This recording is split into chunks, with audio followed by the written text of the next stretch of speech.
Je sais quand tu es mon Dieu et mon ami. Je sais quand tu es mon Dieu et mon ami. Comment, Seigneur, oublier cette alliance qui nous lie? Comment, Papa, oublier cette alliance qui nous lie?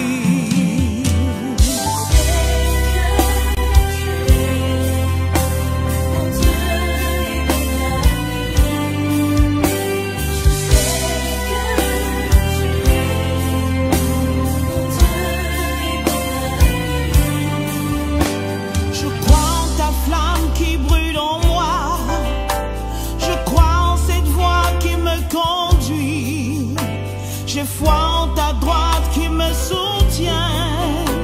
Je crois en ta flamme qui me conduit. Comment, Seigneur, oublier cette alliance qui nous lie? Comment, Seigneur, oublier cette alliance qui nous lie?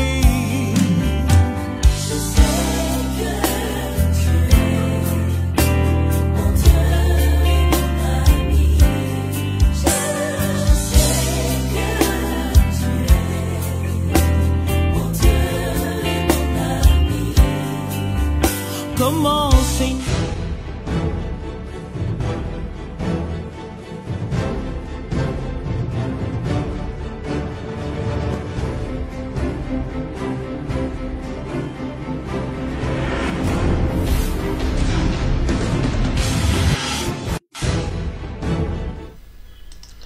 Alléluia, gloire à Jésus.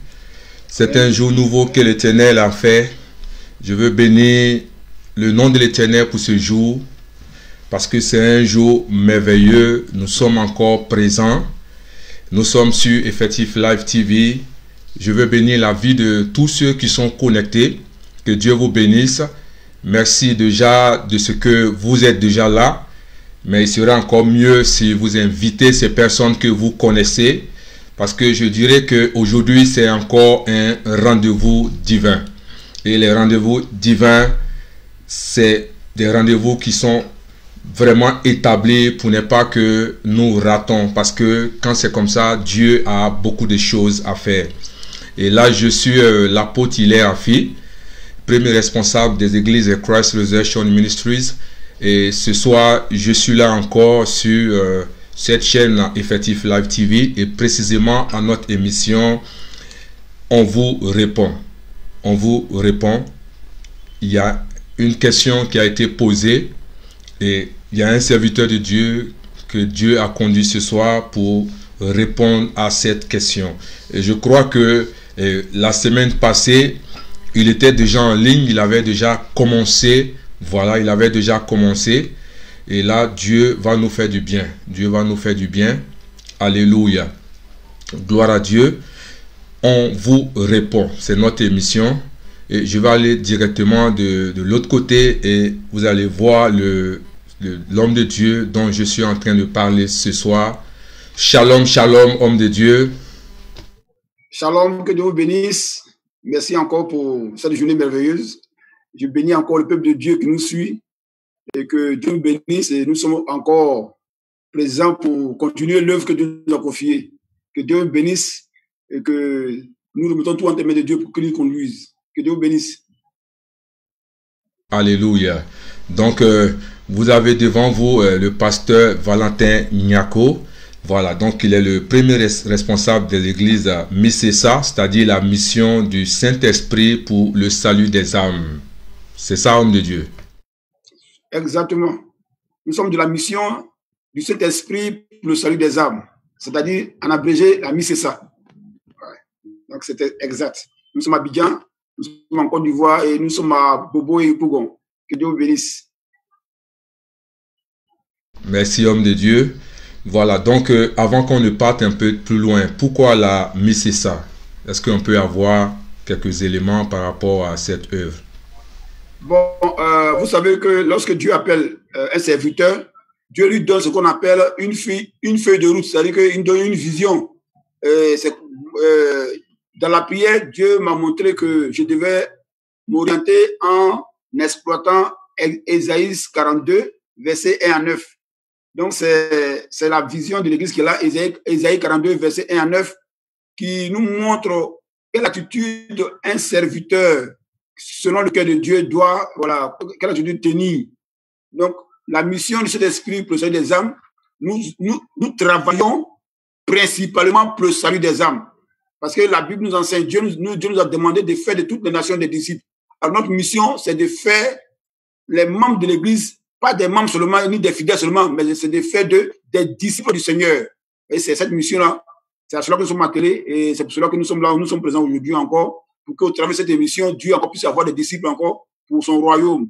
Donc, nous sommes là principalement pour le salut des âmes.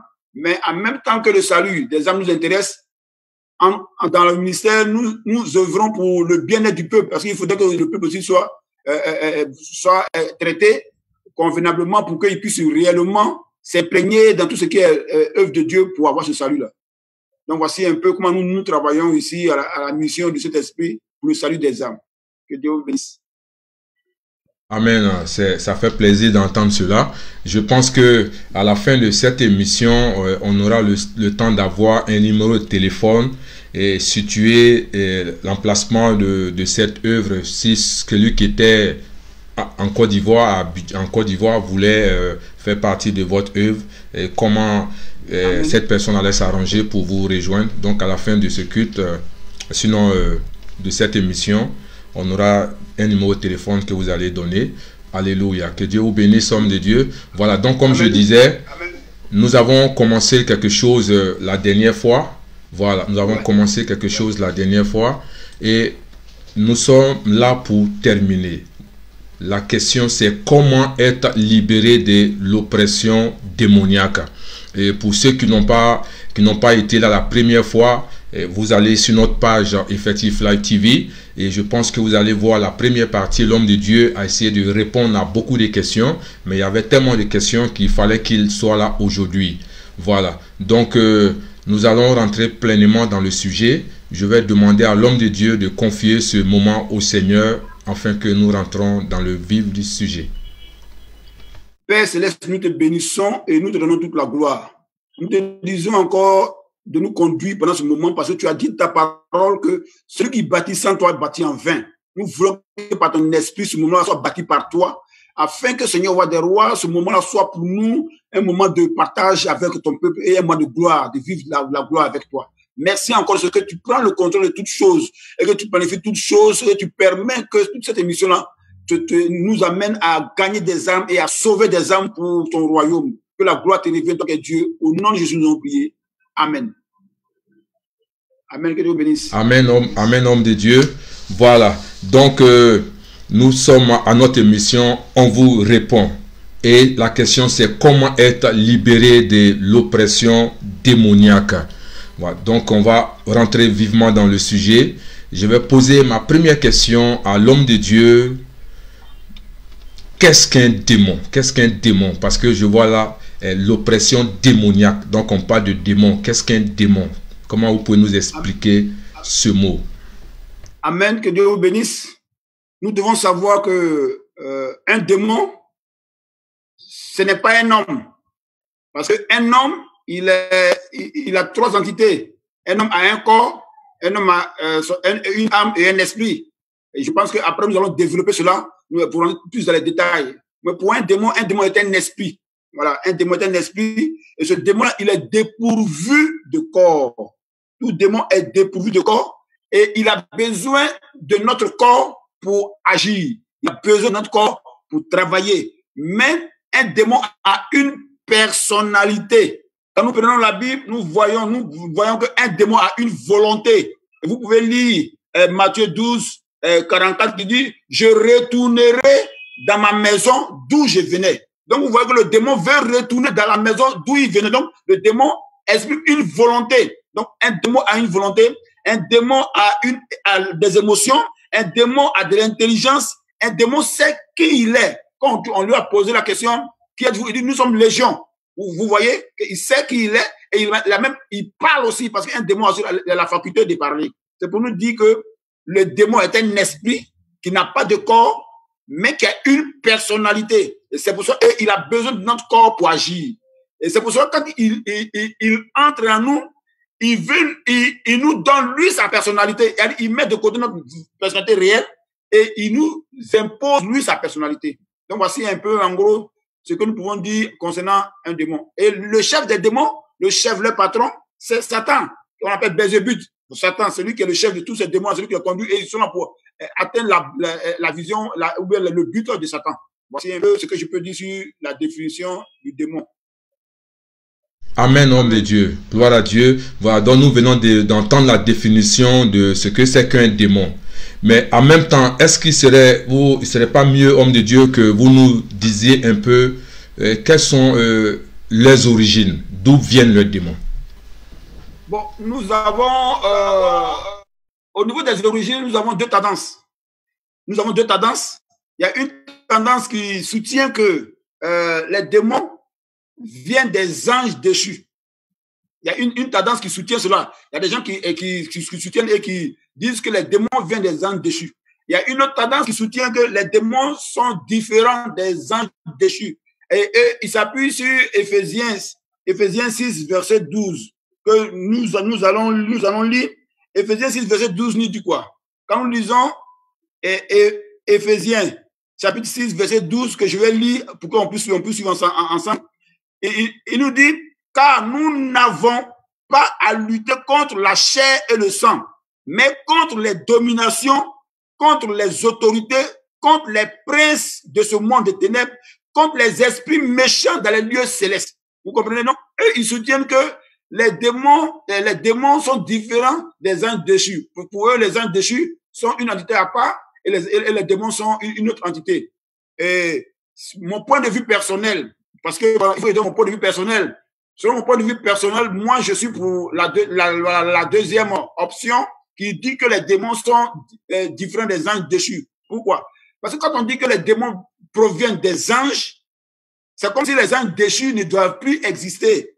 Or, la Bible nous enseigne que nous avons à lutter contre les esprits méchants dans les lieux célestes. Donc, dans les lieux célestes, il y a encore des esprits méchants qui nous combattent et qui empêchent nos bénédictions de descendre à notre niveau. Donc, voici un peu ce que nous pouvons dire. Retenons une chose, qu'il y a deux tendances. Vous savez que c'est un domaine qu'on ne maîtrise pas à 100% et chacun dans ses recherches fait des expériences et fait des découvertes. Et donc, deux tendances se dégagent. Et il y a une tendance qui soutient que les démons viennent des anges déchus et une autre tendance qui soutient que les démons ne viennent pas des anges déchus, ils sont différents des anges déchus. Voici un peu ce que je peux dire en ce qui concerne les origines réelles des démons. Maintenant, si c'est de savoir ceux qui sont possédés, à quel moment ou bien d'où viennent les démons qui les possèdent, ça c'est une autre paire de manches que nous allons traiter après. Que Dieu nous bénisse. Amen, amen, homme de Dieu. Voilà, donc il a dit qu'il y a deux tendances. Donc c'est dit que cette personne qui nous prend en marche aujourd'hui, si elle soutient que les démons sont issus des anges déchus, c'est sa conception à elle. Et la conception de l'homme de Dieu ce soir, c'est que c'est la deuxième qui vient de dire, n'est-ce pas? Ok? Exactement. Voilà. Exactement. Ok. Il n'y a pas de problème. Donc, au fur et à mesure, je pense qu'avec les différentes questions, on saura aussi quel est le point de vue de différentes personnes. Mais c'est le point de vue de l'homme de Dieu ce soir. Gloire à Dieu. Voilà. Et je vais aussi aller un peu plus loin pour demander, est-ce qu'on a des classes de démons? Si oui, est-ce qu'on peut avoir des exemples des différentes classes des démons? Bon, au niveau des démons, il faut savoir que les démons sont nombreux. Autant quand nous lisons la Bible, nous avons vu dans la Bible que une seule personne peut être possédée par des milliers de démons. Alors, si une seule personne peut être possédée par des milliers de démons, imaginez-nous un peu si toutes les personnes sur la terre étaient possédées par des démons. Vous allez comprendre que les démons sont en réalité sont plus nombreux que les êtres humains. Vous comprenez? C'est pour dire quoi? C'est pour dire que les démons sont nombreux et pour les classifier, ce serait un peu difficile parce que chaque démon a sa particularité. Alors, il y a un homme de Dieu bien connu qui est Pitman qui nous a fait un travail un gros travail, un bon travail, où il a essayé de classifier les démons et il nous a dégagé 6 classes. Les 6 classes que je vais traiter viennent du travail de recherche de l'homme de Dieu qu'on appelle Pittman, qui nous dit que nous avons 6 classes et que la première classe qu'il a désignée, il a appelé ça la classe des démons guerriers. Les démons guerriers, c'est tous les démons que nous regroupons dans une famille de démons qui sont violents et qui excitent les gens à la colère, à la violence, à la tuerie, à donc tout ce qui est violence sont regroupés dans cette classe-là qu'on appelle les démons guerriers. Voilà. La deuxième classe, nous avons les démons d'avidité. Ce sont des démons c'est la famille des démons qui traitent dans les affaires. Il dit que c'est tous ceux-là qui attaquent les épargnes, qui attaquent les économies, qui attaquent les finances, qui attaquent le commerce, qui attaquent tout ce qui est entreprise, tout ce qui est lié aux finances, tout ce qui est lié aux affaires. Ce sont ces démons-là qui sont habilités à travailler dans ce sens-là pour détruire nos affaires. Et après cette classe-là, nous avons les démons de la nécromancie. Les démons de la nécromancie, c'est tous les démons c'est la famille des démons qui sont rattachés pour imposer la mort ou bien pour provoquer la mort ou pour amener. Ils sont à la base des suicides, ils sont à la base de tout ce qui est lié à la mort. Donc, ça, ce sont les démons de la nécromancie. Je pense que c'est la 3e classe. Et la 4e classe, nous avons les démons mystères. Les démons mystères, c'est les démons qu'il a traités, il a mis dans la famille de tous ces démons-là qui provoquent certaines maladies, les maladies d'infirmité. Ces démons s'attaquent au corps humain pour détruire soit notre physique en attaquant nos os, en attaquant tout ce qui est les maladies comme l'épilepsie, etc. Donc, nous avons cette classe de démons-là, que nous appelons les démons mystères. Et c'est des démons qui sont très violents, très dangereux. Bon, tous les démons sont dangereux, hein, mais ceux-là, ils ont une particularité un peu différente des autres. Donc, la manière de les traiter est un peu différente. Vous comprenez? Et après cette catégorie-là, nous avons les démons de la perversion. Les démons de la perversion, c'est la famille des démons qui sont rattachés à tout ce qui est la débauche sexuelle. Tout ce qui est la débauche sexuelle, tout ce qui est lié à la sexualité, au forfait, tout ce qui est rapport sexuel qui est contre nature, contre la volonté de Dieu. Voilà. Donc, c'est la 5e classe. Et la dernière famille, il les appelait les démons chômeurs. C'est une variété de démons qui se retrouvent un peu partout. Ils n'ont pas une particularité, mais c'est comme s'ils travaillaient avec les autres. Donc, ils viennent, c'est un peu comme quand nous faisons une classification, nous disons, etc. Donc, etc. C'est-à-dire que les autres démons qui n'ont pas été identifiés à une famille, eux, ils sont les démons chômeurs qui peuvent travailler avec les démons guerriers, ils peuvent travailler avec les démons mystères, ils peuvent travailler avec les démons de la perversion, etc. Donc, cette famille-là s'appelle les démons chômeurs. Donc, voici un peu comment il a classé les démons. Et que quand nous exploitons cela, nous voyons que cela nous aide à retrouver un peu tous les démons qui nous fatiguent un peu dans la vie. Voici un peu comment je peux classifier les démons, comment nous pouvons un peu les classifier. Que Dieu nous bénisse. Mais nous devons savoir, nous devons savoir, en tant que pasteur, nous devons savoir que un démon, on peut le voir, on peut l'identifier par rapport à l'action qu'il pose. C'est par rapport à l'action qu'il pose, on peut savoir que ce démon-là, il se réduit dans telle catégorie. Vous comprenez? Donc, c'est un peu comme ça. Donc, voici un peu ce que je peux dire par rapport à cette question. Que Dieu nous bénisse. Amen, homme de Dieu. Voilà, donc il a donné une certaine classification des démons. Voilà. Maintenant, je continue dans ce même ordre-là pour demander quelle est la mission des démons exactement. Quelle est leur mission exacte? Les démons sont je peux dire, sont des ouvriers ou bien les démons travaillent pour le compte de Satan. Et une fois qu'on sait qui est Satan, on saura déjà quelle est la mission des démons pour les êtres humains.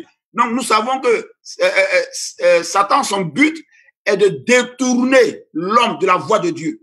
Satan, son but est de détruire l'œuvre de Dieu. Donc, vous comprenez, tous les démons qui nous assaillent, tous les démons leur objectif, c'est de quoi? C'est d'éloigner les hommes de Dieu, d'empêcher l'œuvre de Dieu de prospérer, d'empêcher un enfant de Dieu de prospérer, d'empêcher même un non-chrétien de donner sa vie au Seigneur. Donc vous comprenez que les démons ne sont pas là nous faire du bien. Les démons sont là pour nous détruire. Les démons, leur travail, c'est pour nous détruire. Leur mission, c'est de nous détruire, c'est de nous empêcher d'avoir le salut. Alors, un démon qui t'excite à la colère, il sait que par cette colère-là, tu vas détruire toi-même ce qui devait te faire du bien. Donc, le démon, leur travail, c'est de nous nuire, c'est de nous détruire, c'est de nous éloigner de Dieu. Donc, si on veut résumer aussi simplement que ça, voici ce qu'on peut dire de la mission des démons. Donc, ils sont là pour permettre à ce que Satan atteigne son objectif avec nous, nous détruire. Donc, voici un peu ce que je peux dire. La mission des démons, c'est de nous détruire, c'est de nous nuire, c'est de nous empêcher de ne pas qu'on reconnaisse même Jésus-Christ comme Seigneur. Voilà. C'est de ne pas reconnaître Christ comme Seigneur sauveur personnel. Voilà, Christ a été le sacrifice que Dieu nous a donné, afin que par sa mort et par sa résurrection, on soit sauvé. Alors, les démons vont s'atteler à ce que ce sacrifice-là n'ait pas de valeur pour l'humanité. Donc, c'est un peu leur travail, ça. Que Dieu nous bénisse. Amen, homme de Dieu. Voilà, donc n'hésitez pas à envoyer vos questions. Il est en train de répondre à certaines questions. Gloire à Dieu. Voilà, et donc tout à l'heure, il venait de répondre à cette question. Quelle était la mission des démons? Voilà, j'ai une autre question, homme de Dieu. C'est comment les démons opèrent-ils dans la vie d'un croyant et les non-croyants? Comment ils opèrent?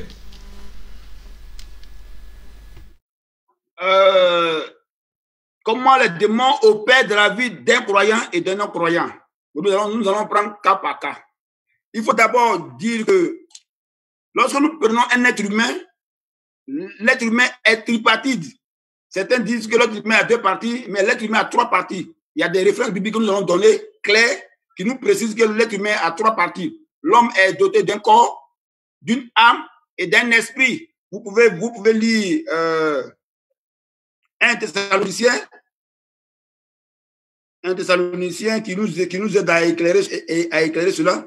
1 Thessaloniciens 3, verset 5, qui nous dit que l'homme, je vais lire 1 Thessaloniciens 5, verset 23 dit que le Dieu de paix vous sanctifie lui-même tout entier et que tout votre être, l'esprit, l'âme et le corps soient conservés irrépréhensibles lors de l'avènement de notre Seigneur Jésus-Christ. Donc, ce verset nous définit clairement que l'homme a 3 entités, est composé de 3 parties. L'homme a un corps, l'homme a une âme et l'homme a un esprit.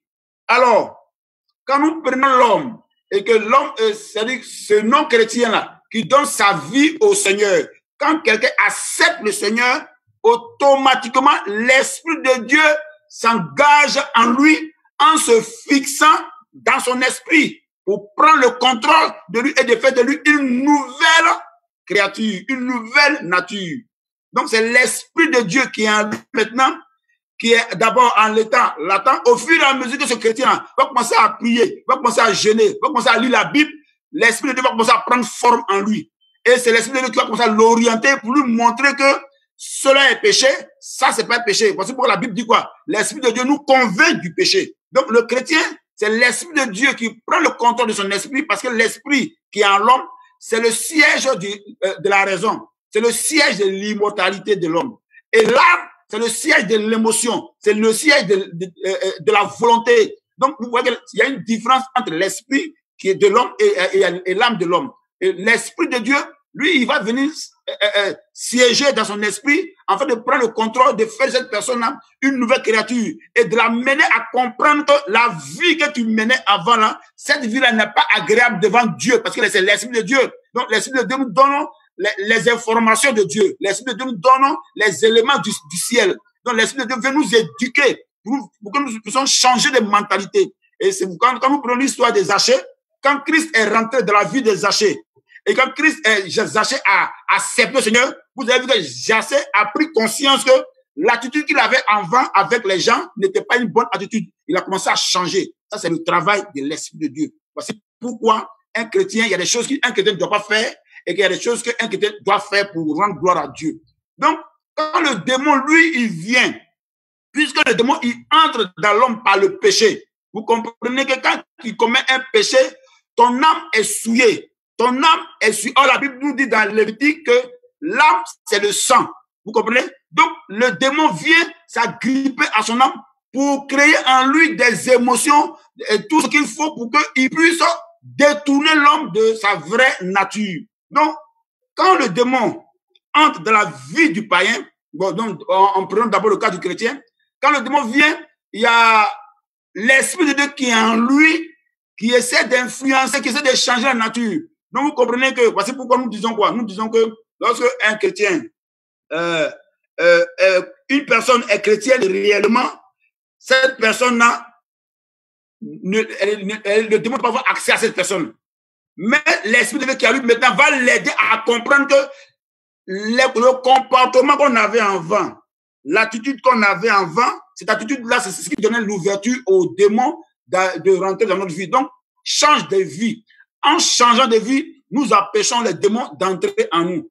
Et c'est à ce moment-là que le démon qui était en nous va vouloir nous influencer. Il va vouloir mettre une oppression dans notre vie pour qu'on puisse retomber. Mais la Bible dit qu'il faut résister au diable et il fuira loin de nous. Ça veut dire quoi? Ça veut dire que pour le païen, pour le non-chrétien, le démon peut le posséder, le démon peut l'influencer, le démon peut mettre une oppression sur lui. Donc, nous allons prendre la Bible, nous allons prendre la Bible, hein, parce que cette question-là nous amène à expliquer en détail l'expression possession, l'expression influence et l'expression oppression. Vous comprenez? Donc, quand nous prenons ces expressions-là, nous voyons que oppresser, c'est quoi? Oppresser, c'est presser et mettre la pression de manière à gêner. C'est-à-dire, on met la pression de manière à gêner la personne. On met la pression de manière à gêner une personne. Et l'oppression, c'est empêcher quelqu'un de faire une chose. Quand nous prenons la Bible, quand nous lisons Luc 13, verset 11, je vais lire la Bible parce qu'il faut qu'on soit biblique. Il faut qu'on soit biblique. La Bible nous dit, et voici, il y avait là une femme possédée d'un démon qui la rendait infirme depuis 18 années. Elle était courbée et ne pouvait pas du tout se redresser. Vous comprenez? Ça, c'est l'oppression. Le démon qui est en elle là, lui donne une position qu'elle n'aime pas. Donc, il y a une force, une autorité qui l'oblige à prendre une position désagréable. Donc, cette force-là, c'est ce qu'on appelle une oppression. Vous comprenez? Maintenant, quand nous prenons l'expression influencer, on dit influencer, c'est quoi? Influencer, c'est une action d'une personne, d'une circonstance ou d'une chose qui influe sur une autre. Donc, un démon est une autre nature qui est en dehors de nous, mais le démon cherche à nous désorienter. Il n'a pas besoin. L'influencer, ça ne veut pas dire que le démon, il est en nous. Le démon, il est en dehors de nous. Il n'est pas en nous. Il est en dehors de nous, mais il fait des efforts pour qu'on dévie. Vous savez, c'est un peu comme une personne qui roule une voiture et puis il y a un vent contraire qui vient et qui oblige la voiture à dévier, à changer de voie. Quand Jésus-Christ a fait son jeûne de 40 jours et que l'Esprit de Dieu l'a envoyé sur la montagne, c'était pour être tenté par Satan. Alors, qu'est-ce qui s'est passé? Satan a essayé de détourner Jésus-Christ sur la voie de Dieu et de le ramener sur son compte. Donc, c'est ça qu'on appelle influencer. Donc, les démons cherchent à nous influencer pour qu'on puisse dévier. Les démons cherchent à nous influencer pour qu'on puisse nous désorienter de la voie de Dieu. Troisième point que nous allons citer, c'est la possession. La possession, c'est entrer. La possession, c'est quoi? Avoir à soi ou bien en son pouvoir. Donc, la possession, c'est lorsque le démon s'accapare de nous. Voilà, le démon nous possède et nous sommes sous la domination totale du démon. Nous devenons une possession pour lui, une propriété. Voilà, c'est l'expression adéquate. L'homme devient une propriété du démon. Ça, c'est l'expression posséder. Quand le démon te possède, tu deviens sa propriété, tu deviens sa chose. Quand nous prenons la Bible, dans le livre de Luc 8, versets 27 à 29, je ne vais pas lire l'histoire de l'homme de la ville qui était possédé de plusieurs démons et qui dormait dans les sépulcres.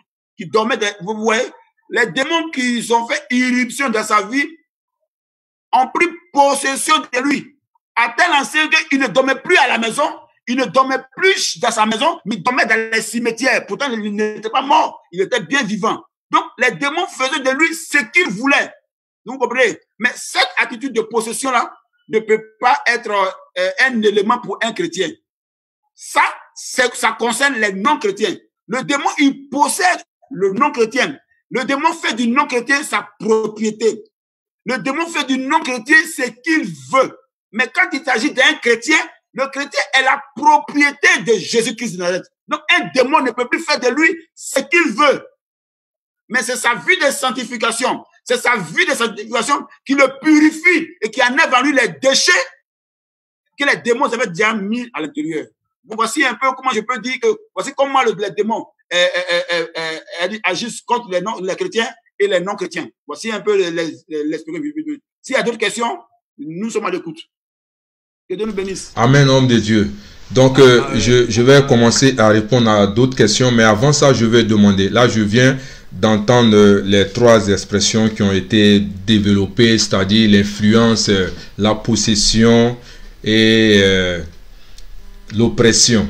Voilà, donc je veux savoir exactement, homme de Dieu, et est-ce que un chrétien peut être possédé? Est-ce qu'un chrétien peut être possédé? Est-ce qu'un chrétien peut être possédé? Un chrétien ne peut pas être possédé, mais un chrétien peut être influencé. Jésus-Christ lui-même, qui est 3 fois saint, Satan a cherché à l'influencer, mais il a réussi à éviter. Vous comprenez? Donc, un chrétien ne peut pas être possédé, mais un chrétien peut être influencé. Un chrétien peut être influencé. Un chrétien peut avoir un choc, mais il ne peut pas être possédé par un démon. Parce que posséder, c'est faire de lui sa propriété. Or, quand on est chrétien, on n'appartient plus au démon, on appartient à Jésus-Christ. Nous sommes devenus enfants de Dieu, nous sommes devenus fils de Dieu, nous sommes devenus héritiers du Seigneur.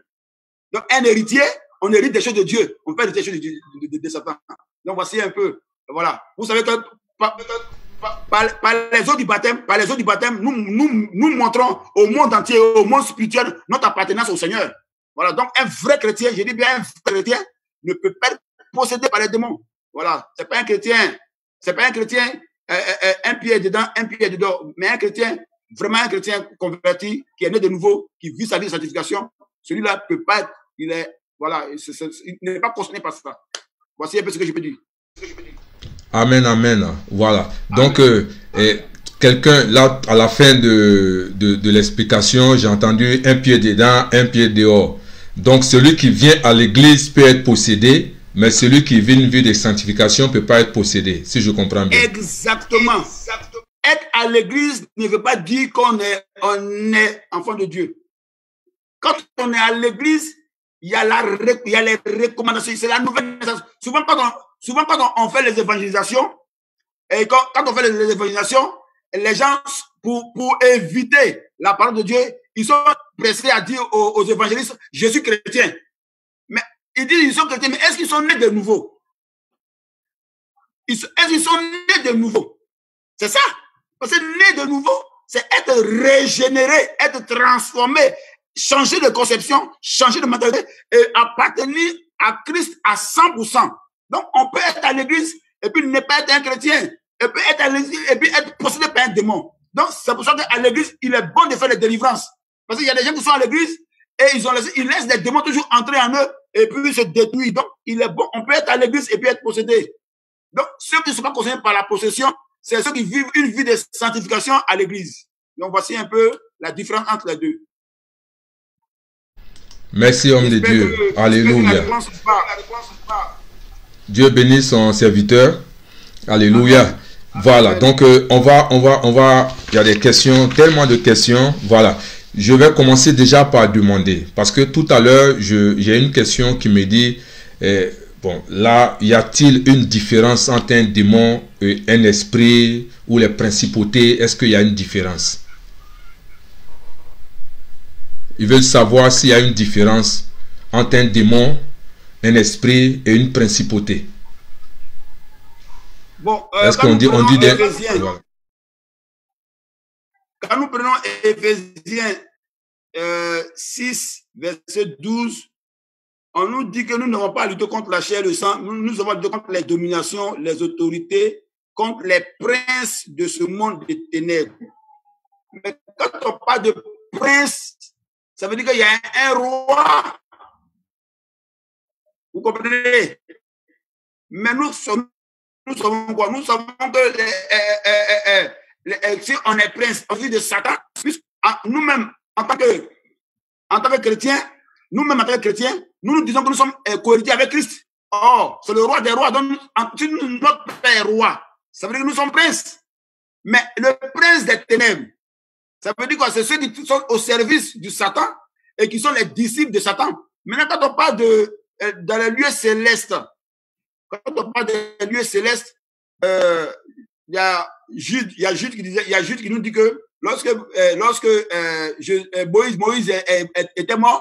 Moïse était mort, l'archange Gabriel, même qui est venu chercher Moïse, n'avait pas injurié Satan quand il partait avec Moïse. C'est pour dire quoi? C'est pour dire que dans les lieux célestes, on dit on a des esprits méchants dans les lieux célestes. Donc il y a une différence entre ces entités-là.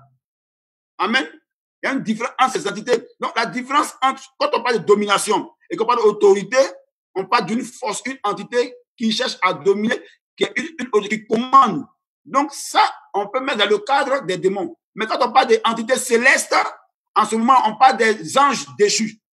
Vous comprenez? Donc, il y a une différence entre les anges déchus et les démons. Mais quand on parle d'anges déchus, on ne peut pas. Les anges, c'est un peu comme. C'est vrai que c'est une nomination qui est différente des esprits, mais par rapport à nous, êtres humains, nous, on peut les mettre dans la catégorie des esprits, mais qui sont dans le lieu céleste. Vous comprenez? C'est pour dire quoi? C'est pour dire que les anges déchus sont différents. Il y a une différence entre les esprits qui sont dans les lieux célestes et puis les démons qui sont avec nous tous les jours, qui sont dans les eaux, qui sont dans nos cobons, qui sont autour de nous, dans notre environnement quotidien. C'est un peu différent. Or, les autres, ils viennent pour une mission directe. Quand Dieu avait envoyé les anges, parce que quand on dit anges déchus, c'est qu'il y a les vrais anges de Dieu et puis il y a ceux qui sont déchus. Mais quand Dieu avait envoyé les anges, c'était pour juste une mission. Alors, quand on parle des esprits méchants dans les lieux célestes, ils ont leur mission. Qu'est-ce qu'ils font dans les lieux célestes? Quel est leur rôle dans les lieux célestes? C'est pour empêcher quoi? C'est pour empêcher, voilà, vous comprenez que l'ange Gabriel ne s'est pas battu avec un démon. Et quand nous lisons la Bible, aucun verset biblique n'a dit qu'un homme est possédé par un ange déchu. On dit un homme est possédé par un démon, ou bien le deuxième mot qui vient, esprit impur. Vous comprenez? Mais on n'a jamais dit qu'un homme a été possédé par un ange déchu. Donc vous voyez qu'il y a une différence entre les deux. Voici un peu comment il peut répondre à vos questions. Amen. Pour arriver à là où vous êtes là présentement, voilà, il y a une question qui me vient, c'est si vous êtes d'accord, parce que en fait, là j'entends que il y a des anges déchus et il y a les démons. Donc c'est à dire que j'entends dans la bouche de l'homme de Dieu que les deux sont différents. Et la question c'est si vous êtes d'accord avec la deuxième hypothèse, c'est-à-dire ce ne sont pas des anges déchus, que ce sont des démons. La personne veut savoir d'où nous viennent ces esprits-là alors. Parce qu'il y a des anges déchus. Voilà, parce que là, quand vous avez commencé, vous avez dit que il y a les anges déchus, eux, il y a les démons. Et que vous étiez d'accord pour la deuxième hypothèse, que les démons ne sont pas des anges déchus. Donc la question, c'est de savoir d'où ils viennent alors. On peut nous demander aussi d'où vient Satan. Mais tous a été, nous savons que rien sur la terre n'a été créé parce qu'on a dit qu'au commencement, la terre était informe, la terre était vide et il n'y avait que les ténèbres sur la terre. Il n'y avait que des ténèbres sur la terre. Mais ces ténèbres-là n'ont pas été définies en tant que telles. Vous comprenez? Les ténèbres n'ont pas été définies. C'est dans la création de Dieu que les choses ont été réparties et les choses ont été divisées. Vous comprenez? Donc c'est pour nous dire quoi? C'est pour nous dire que il n'y a pas de verset explicite même qui nous dit soit les démons viennent du royaume de Dieu qui ont été précis. Au moment où Satan descendait avec eux, les démons étaient à part et les anges de Dieu étaient à part. Mais la Bible a été claire en nous disant que comme Satan lui-même, il était un ange. Satan lui-même était un ange et qui a commis une chose qui a amené à être rejeté par Dieu. C'est en le rejetant parce qu'il a corrompu des anges et c'est avec eux qu'il a quitté dans le royaume de Dieu et il est descendu. Vous comprenez, il est descendu. Maintenant, si on nous dit, bon, quand nous prenons l'expression les autorités et les dominations, et quand nous prenons les expressions les esprits méchants dans les lieux célestes, pourtant la Bible nous dit quoi? Nous n'avons pas à lutter contre. Dans la Bible, en le disant, nous cite les différentes catégories des ennemis qui affrontent voilà, nos vies. Quand nous prenons le verset, par exemple, le verset suivant, la Bible nous dit à la suite, il dit que c'est pourquoi prenez toutes les âmes de Dieu afin de pouvoir résister dans le mauvais jour. Donc, on nous présente nos différents ennemis que nous devons affronter tous les jours. Que ne perdons pas le temps à attaquer un homme. Ne prenons pas le temps à nous en prendre à des êtres humains. Quand on parle de la chair et le sang, il s'agit des êtres humains, n'est-ce pas? Maintenant, les êtres humains sont différents de tout ce qui a été cité après. Nous n'avons pas à lutter contre la chair et le sang. Nous n'avons pas à lutter contre un être humain en tant que tel. Mais voici ceux contre qui nous devons lutter. Et on les classifie. Ça veut dire quoi? Ça veut dire qu'il y a une différence entre domination et autorité, prince du monde de ténèbres et prince du monde de ténèbres, et puis les esprits méchants. Donc, c'est une classification de 4 catégories ou bien 5 catégories d'ennemis que nous avons. Maintenant, ces différentes catégories-là, on ne nous a pas dit d'où chacun vient, mais nous savons que les anges de Dieu viennent, ils ont été venus et ont été propulsés avec Satan pour venir vers la ici-bas. Vous comprenez? Donc, il n'y a pas de verset, mais ce verset nous dit qu'on a des classes d'ennemis qui sont différents, qui sont distincts. Donc, il faut faire la part des choses. Voilà, voici un peu pourquoi j'ai soutenu ce verset-là.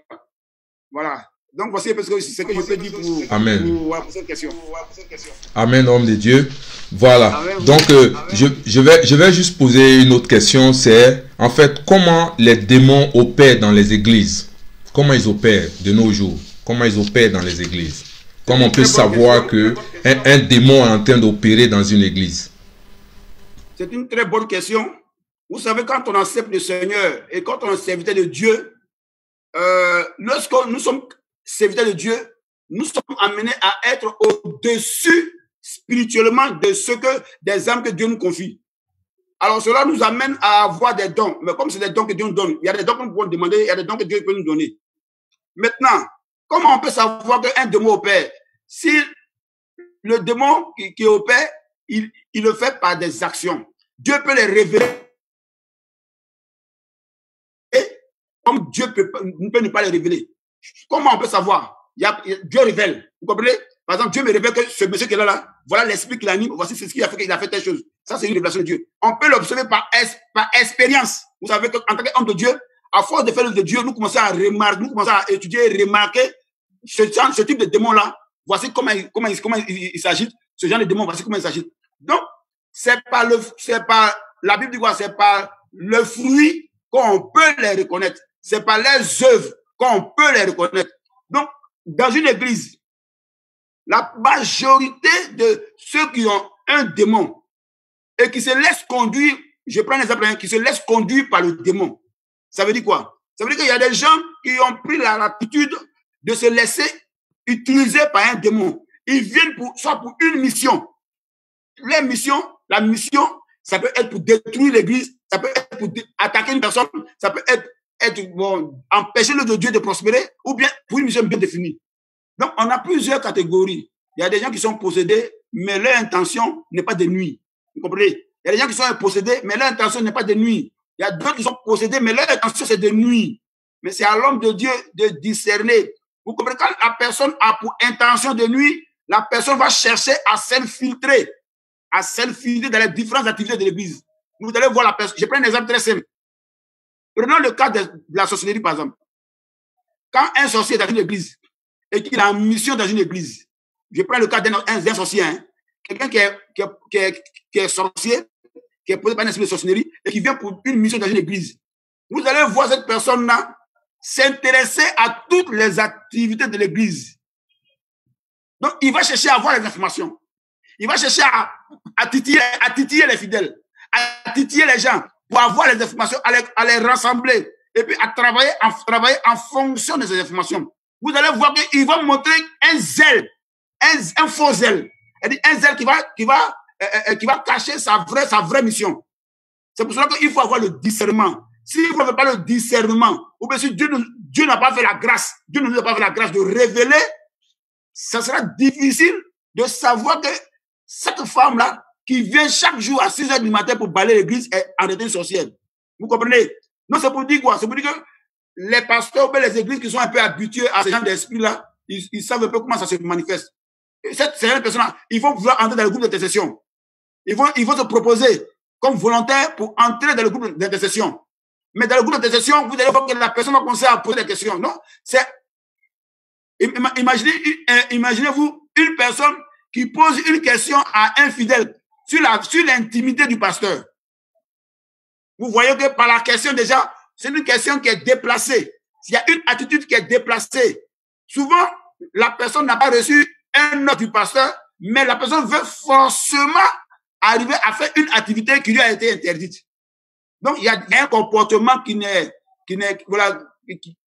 malsain que la personne va avoir. Donc, il y a des signes qui vont montrer à l'homme de Dieu que celui-là, il faut veiller sur lui. Celui-là, il faut l'appeler. Voici pourquoi dans une église, tout chrétien qui vient dans une église doit faire un entretien avec les hommes de Dieu. Quand un chrétien vient dans votre église, vous devez faire un entretien. C'est dans l'entretien là que vous devez déceler déjà. Vous devez déceler déjà dans quelle catégorie vous allez placer la personne. Vous comprenez? Voilà. Et puis maintenant, comment l'aider? Comment l'encadrer pour que cette personne devienne un disciple du Seigneur? Parce que quand on vient à l'église, on n'est pas disciple. Quand on vient à l'église, ce n'est pas des gens saints qui viennent à l'église. C'est des gens qui sont possédés. C'est des gens qui sont pécheurs. C'est des gens qui ont une mauvaise vie, qui doivent donner leur vie au Seigneur. Non, il y a un travail à faire. C'est dans ce travail-là que le pasteur doit discerner, doit détecter, doit identifier quel est l'esprit qui fatigue mon fils qui est là et quel est l'esprit qui fatigue ma fille qui est là. Et c'est comme ça qu'on doit maintenant orienter un encadrement pour qu'on puisse mieux sauver la personne. Non, il y a un travail colossal à faire. C'est pour cela que ce n'est pas une chose de 1 jour, 2 jours, et puis on va se déplacer de la personne. Non, c'est un suivi quotidien. Un suivi quotidien. Au fur et à mesure que vous donnez une activité à un chrétien, vous devez l'observer. Vous devez voir comment il gère. Vous devez voir comment il réagit. Vous devez voir comment il parle, comment il donne ses conseils, comment il réagit. C'est ces éléments-là qui vous amènent à comprendre que mon fils là, il s'est amélioré ou bien il ne s'est pas amélioré. Vous comprenez? Donc, c'est un travail de longue haleine. Voilà, que l'homme de Dieu doit mener pour pouvoir savoir comment, parce que les démons sont à l'église. Les démons sont à l'église. Ne nous disons pas qu'il n'y a pas de démons à l'église. Les démons sont à l'église. La Bible dit quoi? Quand les fils de Dieu étaient rassemblés, Satan aussi est venu là. Vous comprenez? Le jardin d'Éden était un lieu qui a été fait par Dieu. Et c'était un lieu parfait. Et Dieu venait pour communier avec Adam et Ève, n'est-ce pas? Mais ça n'a pas empêché Satan d'y entrer. Vous comprenez? Donc, on est à l'église et des procédés viennent, des esprits même viennent, d'autres même viennent en mission pour attaquer, pour détruire l'église. Donc, c'est à l'homme de Dieu de vraiment avoir une vie de prière. C'est à l'église d'avoir une armée céleste, une armée d'intercession pour pouvoir prier afin que les œuvres de Satan échouent tous les jours. Voici pourquoi il nous faut un intercesseur à l'église. Voici pourquoi la Bible nous dit quoi? La Bible dit qu'une sentinelle, il doit avoir une sentinelle à l'église. Que c'est la sentinelle-là qui doit veiller pour prévenir que l'ennemi arrive et que l'ennemi est là. Donc, voici un peu comment je peux répondre à votre question. Pour dire que ce n'est pas des choses qui sont évidentes, mais c'est un travail à longue haleine pour voir comment les démons travaillent à l'église. Sinon, les démons, ils sont réels. Ils existent. Et s'ils sont là, c'est pas pour nous cajoler. Ils sont là pour une mission. Donc, c'est à nous maintenant de savoir comment canaliser, encadrer nos fidèles. C'est dans l'encadrement des fidèles qu'on peut savoir qui est possédé par ça et comment l'encadrer pour le délivrer afin qu'il soit sauvé. Souvent, les gens viennent à l'église, on ne les encadre pas, on ne fait pas la délivrance et on les met dans le groupe musical. On les met responsables, on les met assistants des pasteurs, on les met pasteurs parce qu'on cherche fidèles, parce qu'on veut que l'église grandisse. Il vient aujourd'hui, il est gentil avec nous, on le prend, on dit bon, c'est mon second qui est là. Et on le met là. Oh, le monsieur est possédé par un gros démon. Et on se rend compte que 6 mois après, le monsieur a commencé il a commencé à faire des dégâts dans l'église. Vous comprenez? Donc, c'est au premier responsable de veiller pour ne pas que ces démons-là détruisent l'œuvre de Dieu. Voici un peu ce que je peux dire par rapport à cette question. Que Dieu nous bénisse. Amen, homme de Dieu. Ok, donc on a des leaders qui sont oppressés, influencés par des démons. Oui. Beaucoup de leaders, n'est-ce pas? Exactement. J'ai même un témoignage. Voilà, j'ai même un témoignage. Il y a un témoignage, il y a un homme de Dieu qui donnait un témoignage. Il est allé faire un programme dans une église. Et c'est lors d'une église, ils ont fait un moment de jeûne d'une semaine, parce qu'il y avait un séminaire de délivrance. Et c'est pendant ce séminaire de délivrance-là que le pasteur lui-même qui a invité l'homme de Dieu, c'est le pasteur lui-même qui a invité l'homme de Dieu qui rend son témoignage. Il dit, pendant qu'on priait, il dit, depuis longtemps qu'il est à l'église, qu'il est pasteur, il était oppressé par un démon de la polygamie, parce que son père est polygame. Donc ce démon, c'est pendant ce moment-là, il a reçu sa délivrance. Et il a rendu ce témoignage-là. Pourtant, il y a longtemps, il était pasteur. Il y a longtemps, il priait pour les gens. Il y a longtemps, il faisait la délivrance des gens. Mais il était oppressé par un démon de la polygamie. C'est pas qu'il était polygame, mais le démon l'oppressait pour l'amener à être polygame.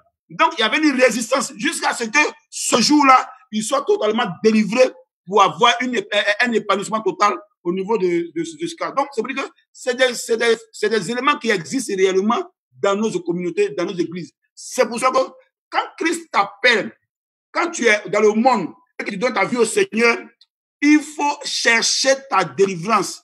Parce que les démons, on ne les écrase pas. Les démons, on ne les tue pas. Les démons, on les chasse. On les lie et on les chasse. Tant qu'ils ne sont pas chassés, ils sont là et ils marchent avec nous. Même s'ils ne peuvent pas nous posséder, mais ils nous suivent, ils attendent que nous commettons un péché et puis ils vont faire irruption. Donc voici pourquoi nous devons vraiment être fermes et chercher notre délivrance pour qu'on soit épanoui spirituellement. Donc c'est pour ajouter ce témoignage pour dire que c'est des choses qui sont réelles et qu'on peut être pasteur et puis être oppressé par un démon, être influencé par un démon, mais c'est à nous d'être déterminés, c'est à nous d'être intègres. Job était irréprochable. Mais Satan venait pour lui créer des maladies, Satan venait pour lui créer des problèmes, Satan venait pour lui faire des choses. Mais c'était pour qu'il réunit Dieu. C'était pour qu'il abandonne la main de Dieu. Sa femme a dit, maudit Dieu et mère. Vous comprenez? Donc c'est ça l'influence. C'est ça l'oppression. Vous comprenez? C'est ça l'oppression. Donc, quand même, ceux qui font les délivrances, je sais que vous êtes un homme à la matière, quand vous faites les délivrances, mais les démons souvent même, ils nous laissent, ils vont attaquer nos enfants. Mais ils nous laissent, ils vont attaquer nos femmes. Ils nous laissent, ils nous attendent, ils veulent nous créer des situations pour qu'on soit découragé, pour qu'on soit affaibli, pour qu'on soit en bas. Voilà, vous comprenez? C'est pour cela que nous devons résister. Donc, c'est important. Amen. Gloire à Dieu. Amen, homme de Dieu. Voilà. Amen. Donc, on poursuit. Voilà. Beaucoup me parlent de l'impact de mari de nuit. C'est des expressions. Mari de nuit, femme de nuit. C'est-à-dire, ils veulent savoir d'où ils viennent et comment ils opèrent dans la vie d'un enfant de Dieu, d'un chrétien.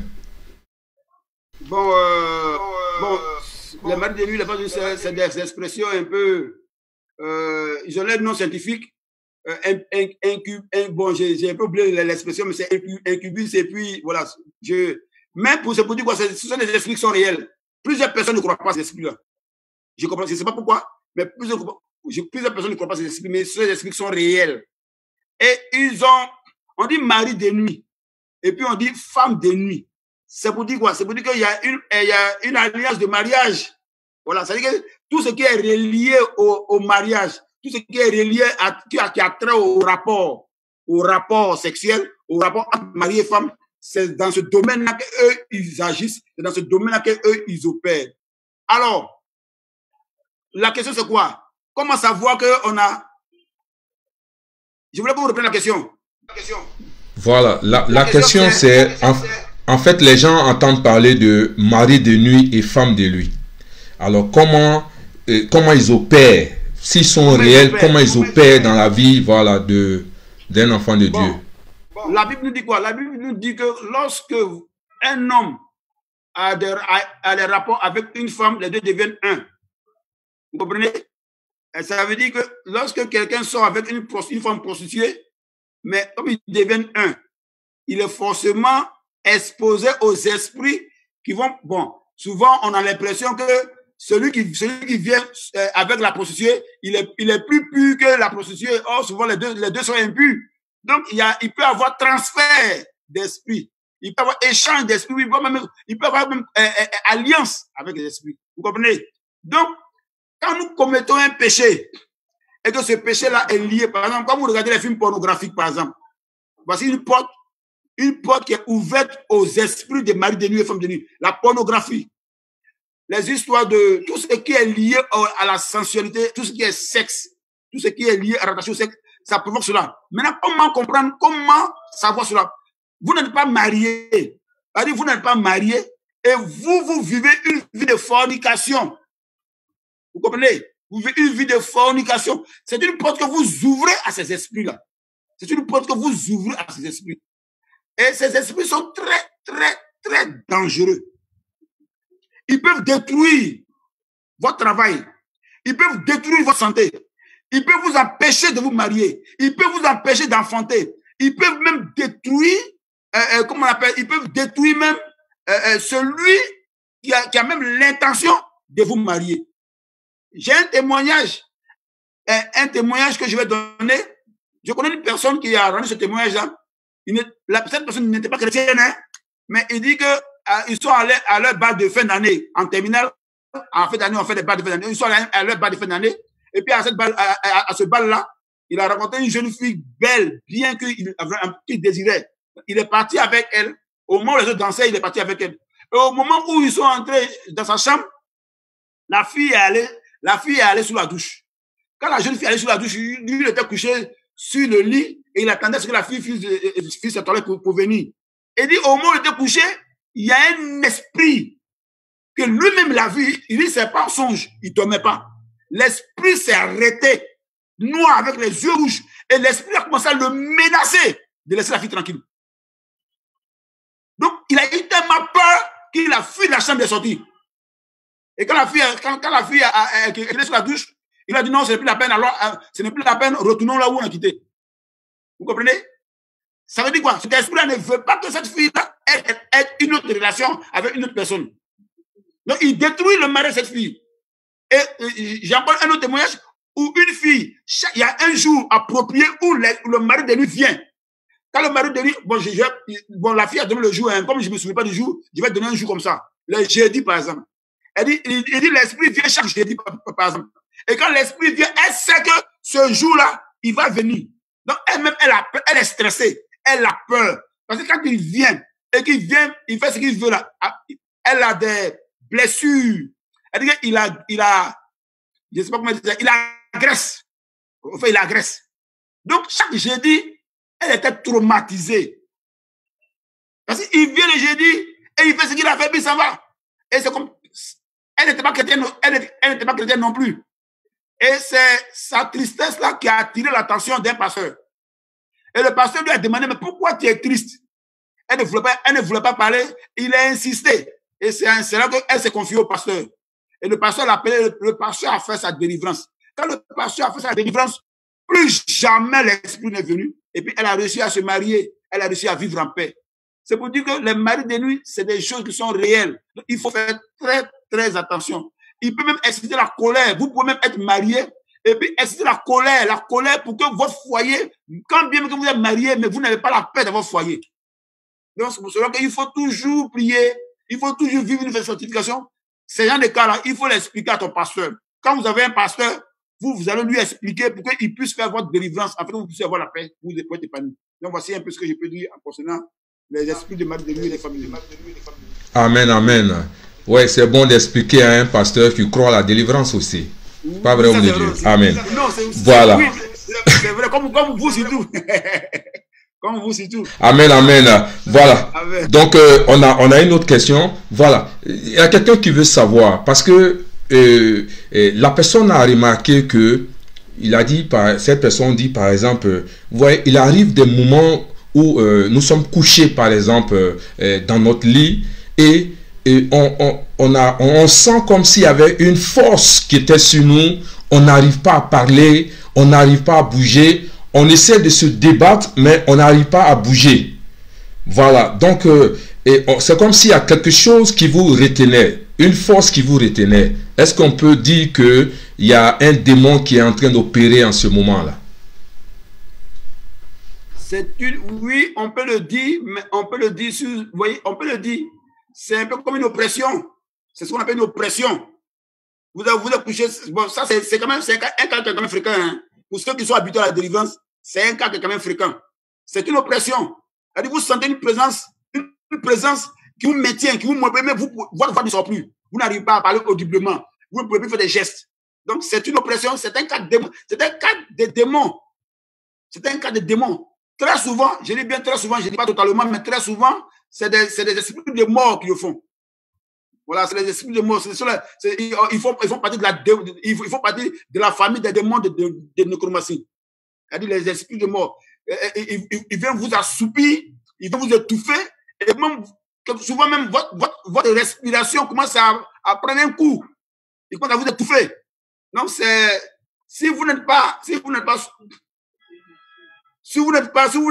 habitué à la prière, en ce moment-là, qu'est-ce que vous devez faire? Puisque vous n'arrivez pas à parler audiblement, vous devez prier en esprit. C'est-à-dire, vous devez prier en esprit. Voilà, vous devez prier en esprit. Appelez Jésus au secours. En esprit, vous pouvez prier. Ce n'est pas forcément quand on ouvre la bouche qu'on parle, mais même dans notre cœur, déjà, Dieu sait déjà que nous sommes intercédés. Dieu sait que nous sommes prier. Donc, quand ce genre de cas arrive, et que vous ne pouvez pas vous mouvoir, vous ne pouvez pas parler, vous déjà même coucher sur le lit, vous devez prier en esprit et il va vous lâcher. Quand vous commencez à prier, à insister, prier sérieusement, il va vous lâcher et puis vous allez vous retrouver. Mais c'est pas, ça arrive, c'est un cas démoniaque. Ce n'est pas un autre cas, mais c'est un cas démoniaque qu'on peut combattre facilement. Voilà, waouh, gloire à Dieu. Merci, homme de Dieu. Voilà, il y a une autre question. Quelqu'un disait, j'entends dire souvent démon des eaux, démon des forêts. Pourtant, elle aime nager. Elle aime aller nager. Donc, elle ne sait pas. Elle est un peu troublée, quoi, en fait. Parce que quand elle entend démon des eaux, donc elle se dit que pendant qu'elle est en train de nager, elle est plongée dans l'eau, il y a un démon qui va venir l'attaquer. Donc, elle veut savoir, ou bien quand elle va dans une forêt pour aller camper. Voilà, donc, est-ce qu'on peut avoir une explication de ces expressions, démon des eaux, démon des forêts et autres? Oui, il y a les démons des eaux qui existent, il y a les démons des forêts qui existent.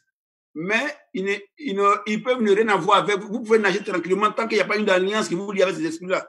Bien avant que vous arriviez à nager déjà, vous allez voir les premiers signes. Vous comprenez? Il va y avoir des signes qui doivent vous montrer que déjà, chez vous, on adore les eaux, et chez vous, vous êtes possédé par les esprits des eaux, etc., etc. Vous savez, il y a des villages où il y a des esprits, c'est-à-dire on va faire des sacrifices dans l'eau. On appelle les esprits des eaux là pour un travail précis dans la famille ou dans le village.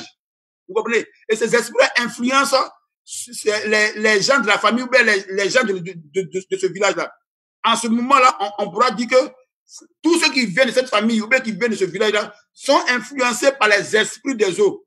Maintenant, ça n'a rien à voir avec quelqu'un qui n'a rien à voir avec ces esprits-là ou bien ces alliances-là et puis qui va nager. Ça n'a rien à voir.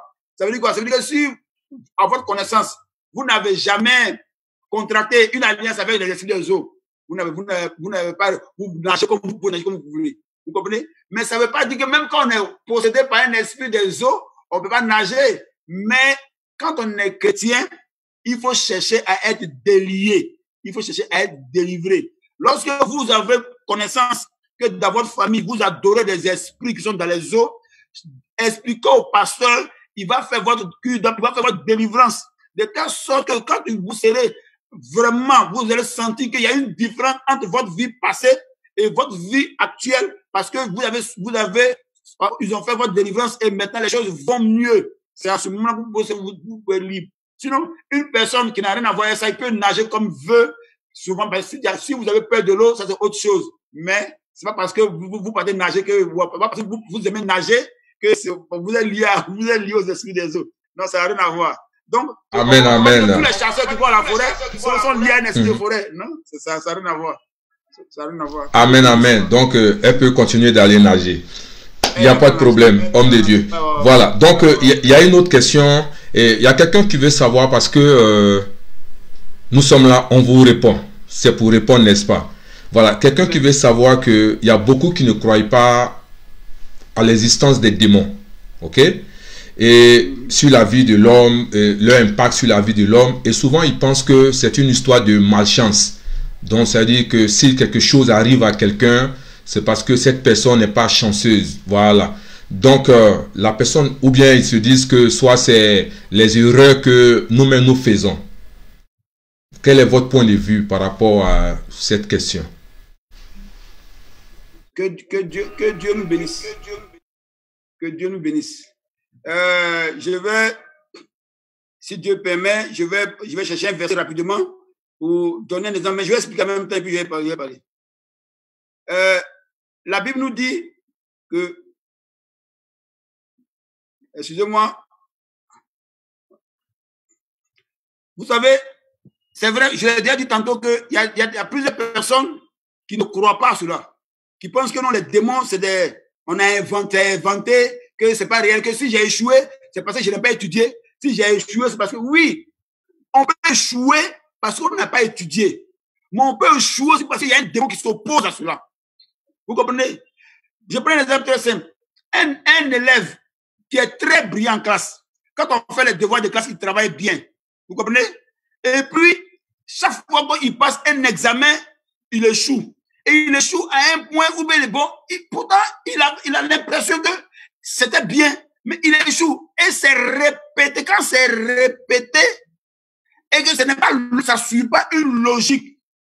Vous savez, la logique, c'est quoi? La logique, c'est lorsque quelqu'un n'a pas étudié et qu'il va à un concours, la logique souhaite qu'il échoue. N'est-ce pas? C'est ça la logique.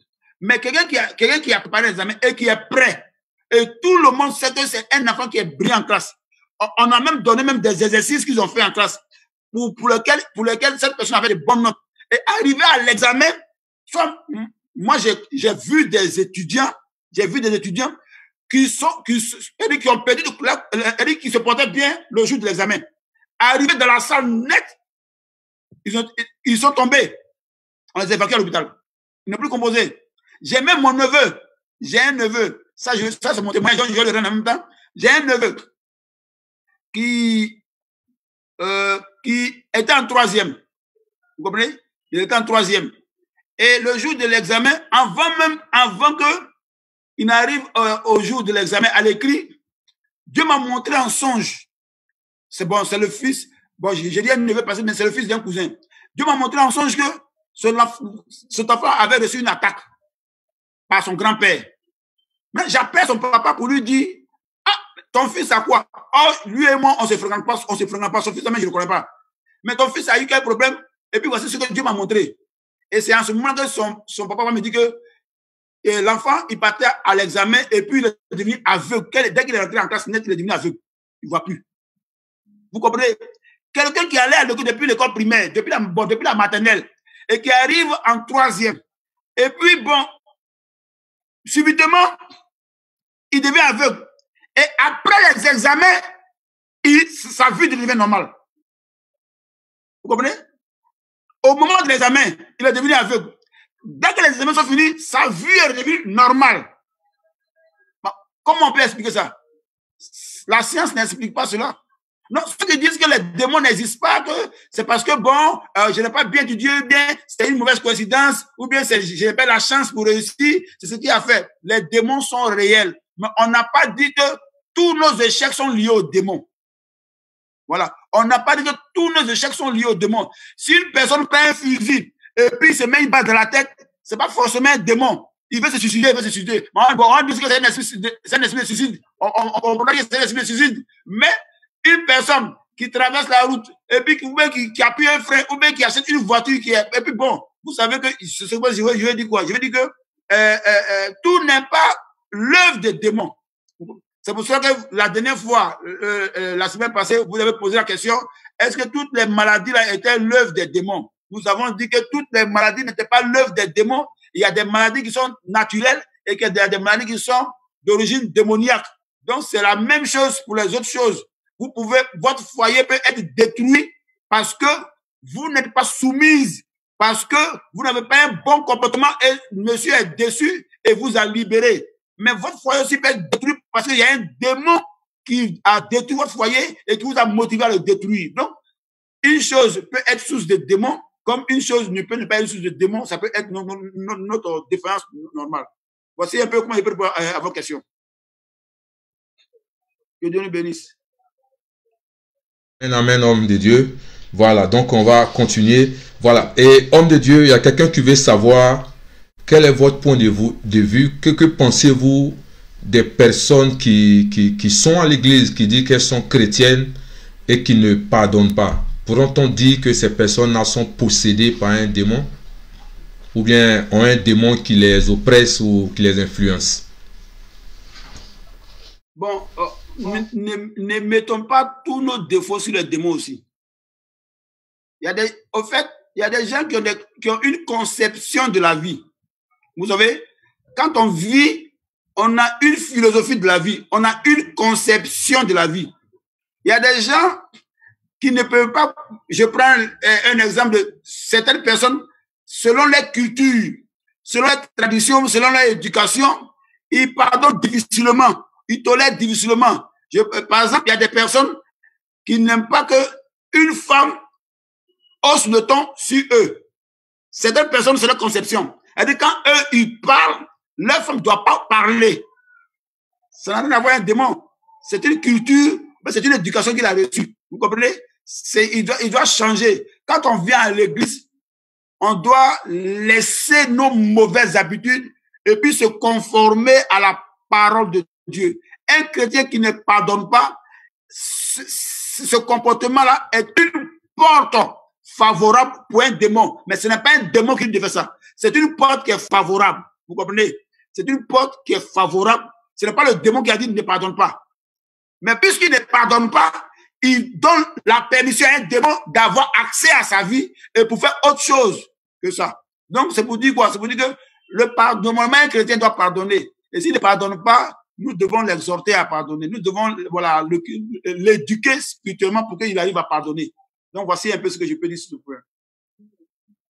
Amen, homme de Dieu. Que Dieu vous bénisse. Amen. Voilà, j'ai deux différentes questions que je vais essayer de faire en une. Voilà. Est-ce qu'il est normal de donner une position à un nouveau chrétien? Voilà, donc je vais un peu loin. Et cette personne, une autre personne veut savoir, parce qu'on dit que la délivrance est progressive. Ok?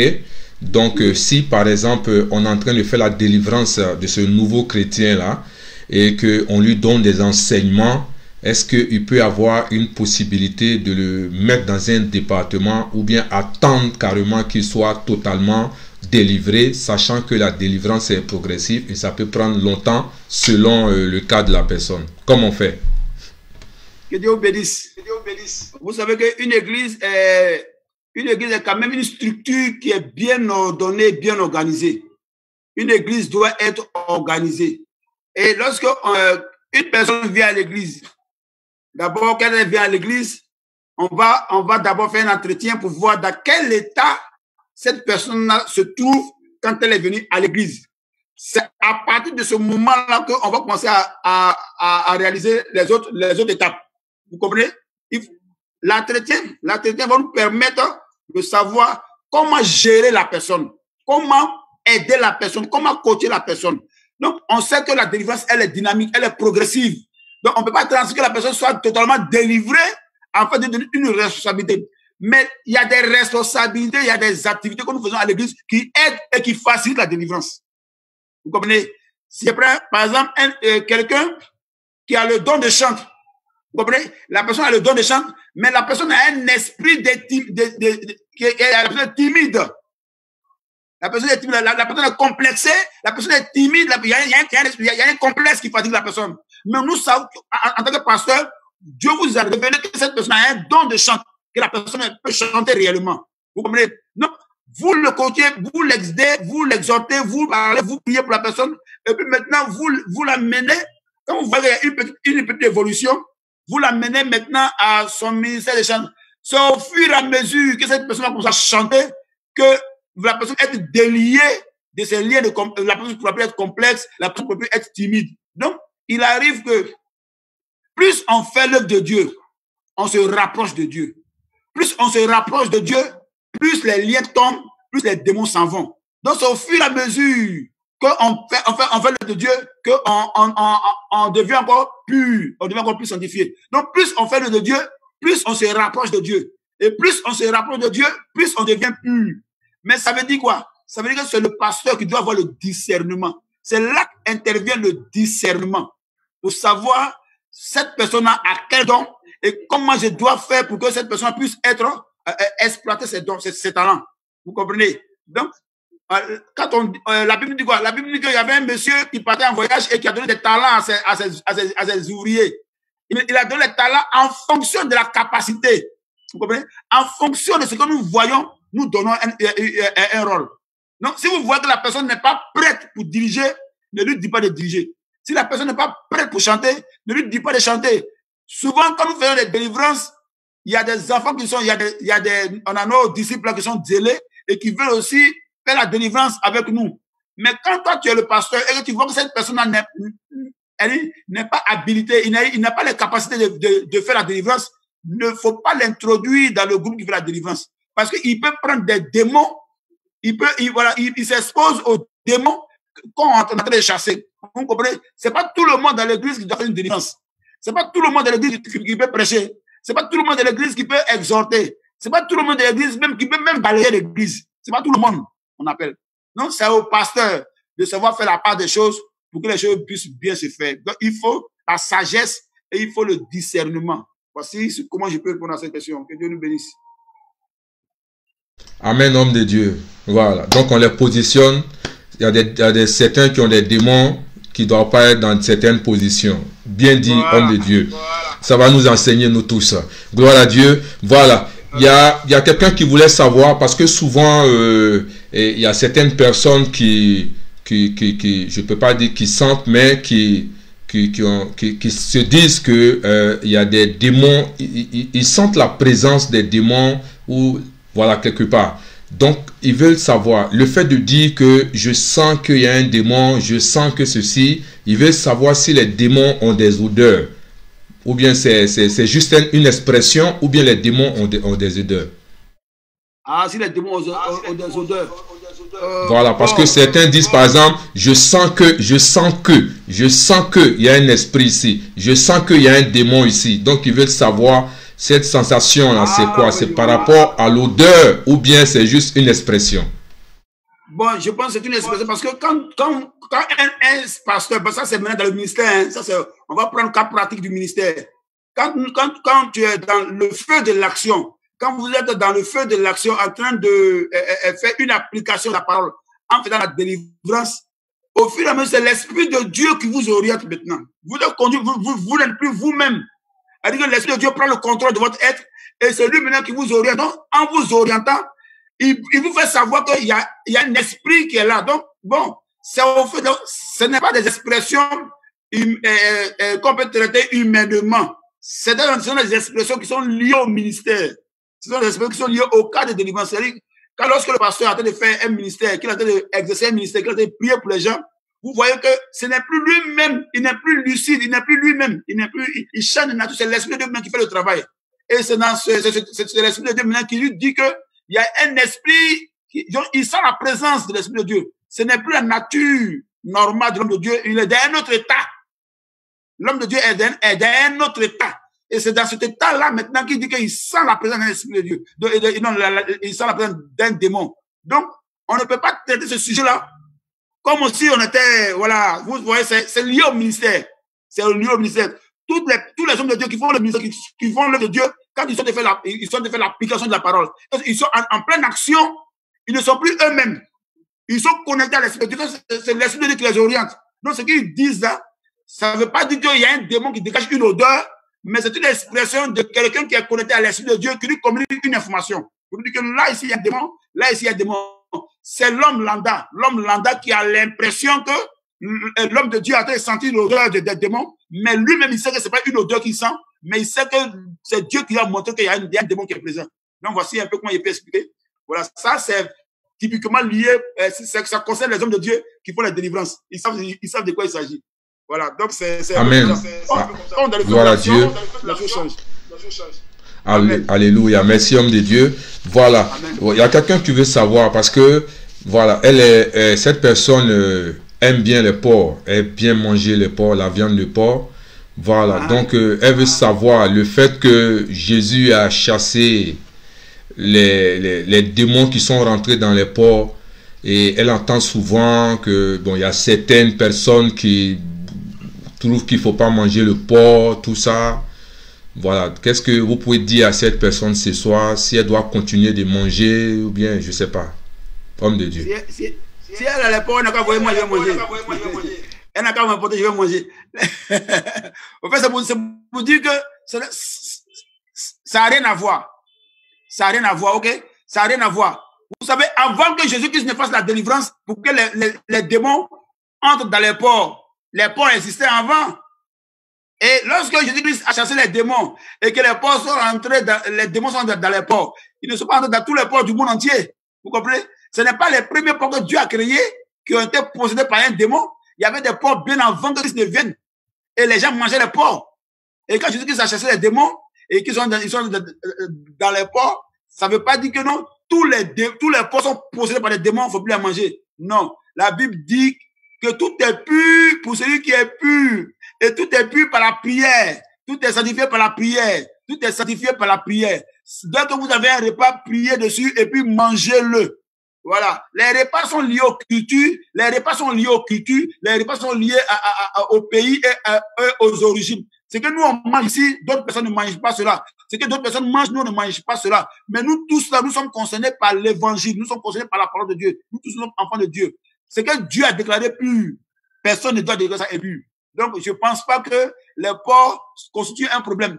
Si elle a les porcs, qu'elle mange et qu'elle en mange, mais pas qu'elle dépasse les limites. Voilà, ça va lui donner autre chose. Que Dieu nous bénisse. Amen, amen.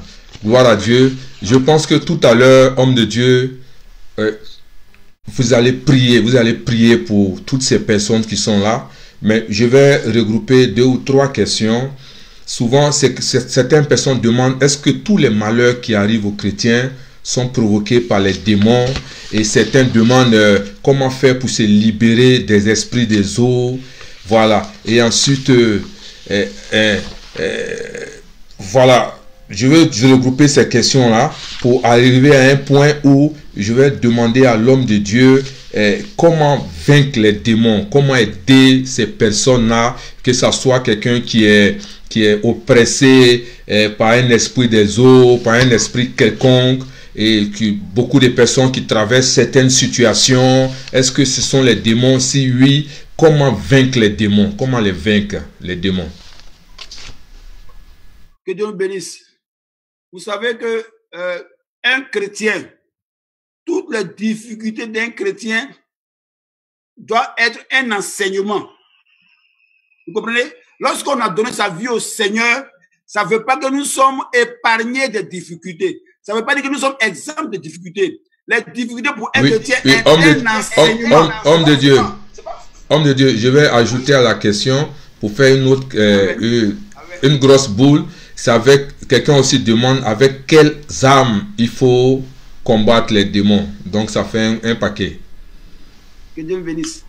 Donc je vais d'abord dire que les difficultés que nous rencontrons ne sont pas forcément l'œuvre de démons. C'est pour cela que c'est à cela qu'on a besoin de l'esprit de discernement. S'il n'y avait pas l'esprit de discernement, on pourrait tout englober pour dire confier tout aux démons.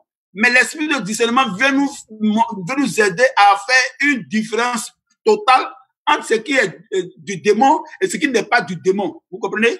Donc, le discernement nous aide à savoir que tel problème-là, c'est pas démoniaque. Quand Job souffrait, quand Job avait des problèmes, ses amis, même sa femme, tout le monde pensait qu'il avait commis un péché. Mais en réalité, Job n'avait pas commis un péché. Mais c'était une épreuve qu'il traversait. Vous comprenez? Donc, toute difficulté, toute épreuve, normalement, les épreuves même sont bien pour les chrétiens. Les épreuves là, nous fortifient de la foi. Les épreuves nous affermissent. On ne peut pas être chrétien et puis éviter toutes les épreuves. Après les épreuves vient la gloire de Dieu. Donc, une difficulté pour un chrétien, normalement, il doit pas se plaindre, il doit l'affronter. Vous comprenez? C'est quand c'est un démon quand on chasse le démon, quand ce n'est pas un démon, on traite ça autrement. Maintenant, une personne qui est possédée par un démon, qu'est-ce qu'il doit faire? Vous devez savoir que toute difficulté a deux sources. Soit une difficulté vient d'un péché qu'on a commis, ou bien cette difficulté est une épreuve. Maintenant, si la difficulté est une épreuve, on ne la fuit pas, on l'affronte. Voilà, on affronte la difficulté et on cherche à la surmonter parce qu'on sait que derrière toute épreuve, il y a une bénédiction qui arrive, il y a une gloire qui arrive. Maintenant, si l'épreuve vient d'un péché, elle commence d'abord par une repentance. Voilà. Il faut d'abord vivre une repentance sincère. Parce que la repentance nous réconcilie avec Dieu. La repentance renoue notre lien avec Dieu. La repentance nous repositionne auprès de Dieu. Donc, il faut une repentance sincère. Maintenant, comment chasser un démon? Bon, est-ce qu'on parle de l'autodélivrance ou bien on parle d'une délivrance par une tierce personne? Parce que chasser un démon, il y a ce qu'on appelle l'autodélivrance. Ça veut dire que toi-même, tu pries pour que le démon parte. Ça, souvent, c'est difficile pour un chrétien qui n'est pas affermi. Voilà, un chrétien qui n'est pas affermi, voilà, il peut pas, il doit se confier à un homme de Dieu qui est habilité à faire les délivrances. C'est l'homme de Dieu maintenant qui doit l'orienter pour qu'il puisse faire sa délivrance. Souvent, les personnes, ils sont gênés, ils ont honte, ou bien ils se disent que non, les gens vont découvrir les secrets, donc ils ne veulent pas aller expliquer les problèmes à un homme de Dieu. C'est dangereux parce que ça favorise la présence et ça renforce la présence du démon. Un démon, on doit le dévoiler. Une fois qu'il est dévoilé, ça l'affaiblit. Vous comprenez? Tout agent des ténèbres, une fois qu'il est mis à nu, ça l'affaiblit, ça atténue ses ardeurs. Voici pourquoi quand on fait une délivrance, il faut s'appuyer sur la parole de Dieu. Quand on fait une délivrance, il faut s'appuyer sur la parole de Dieu. C'est avec la parole de Dieu le démon se sent, il reçoit des chocs et le démon il reçoit une pression sur lui et il s'est cédé. Il y a un jour, quand on commençait l'œuvre de Dieu, il y a une jeune fille qui, quand on fait sa délivrance, elle était tellement possédée que le démon l'agitait, on ne pouvait pas la maîtriser. Elle s'agitait tellement qu'elle sort de l'église, elle se met à courir. Et les gens sont obligés de courir, aller la chercher pour la ramener à l'église. Vous comprenez? Et donc, elle était tellement agitée qu'arrivé à ce moment, Dieu m'a dit de ne pas la toucher, mais de lire la Bible. Vous comprenez? J'ai pris la Bible et j'ai ouvert le livre. J'ai pris Jean et j'ai commencé à lire. On n'a pas touché, hein? J'ai commencé à lire Jean, chapitre 1, verset 1. J'ai commencé à lire. Au fur et à mesure que j'ai commencé à lire, on a senti que l'esprit commençait à s'affaiblir. Et jusqu'à ce qu'elle s'affaisse. Et elle a commencé à s'étendre et elle a commencé à dormir. On ne l'a pas touché. Mais la simple lecture de la Bible a mené à maîtriser le démon et on a pu continuer le travail. Donc, c'est pour dire que c'est Dieu qui oriente. C'est pour cela que quand vous sentez dans votre vie qu'un démon vous fatigue, il est préférable de vous confier à un homme de Dieu. Il est préférable. La dernière fois, je l'ai dit et je le répète encore.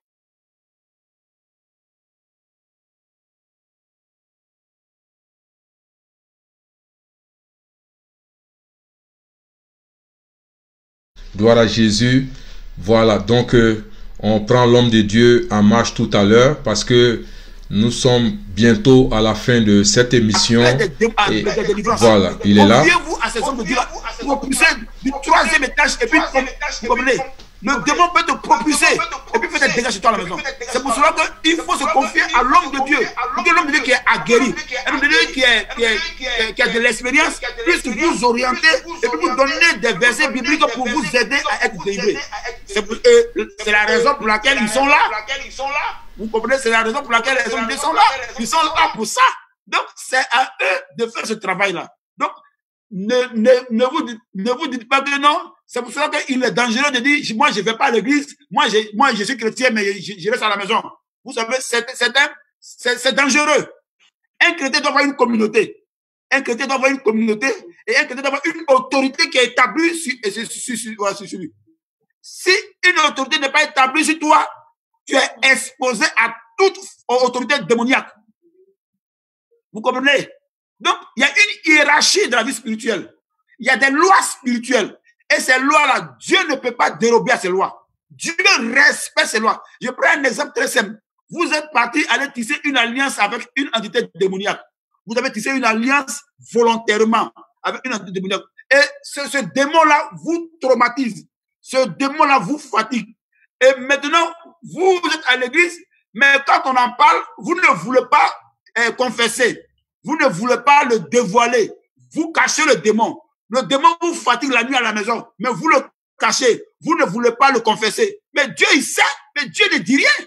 C'est pas que Dieu ne peut pas le chasser. Mais puisque vous-même, vous cachez ce démon-là et que vous ne le dévoilez pas, mais Dieu ne va pas révéler.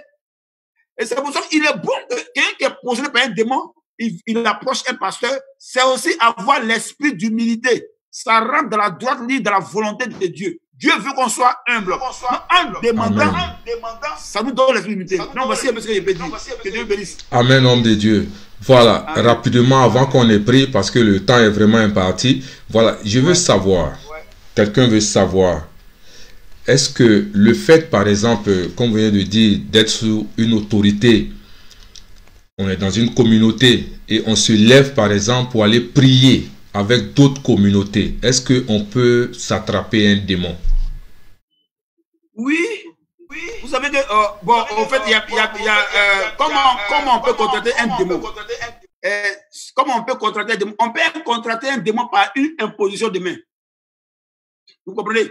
On peut contracter un démon par l'imposition de main. Imaginez-vous un instant, si vous faites imposer par un féticheur et que vous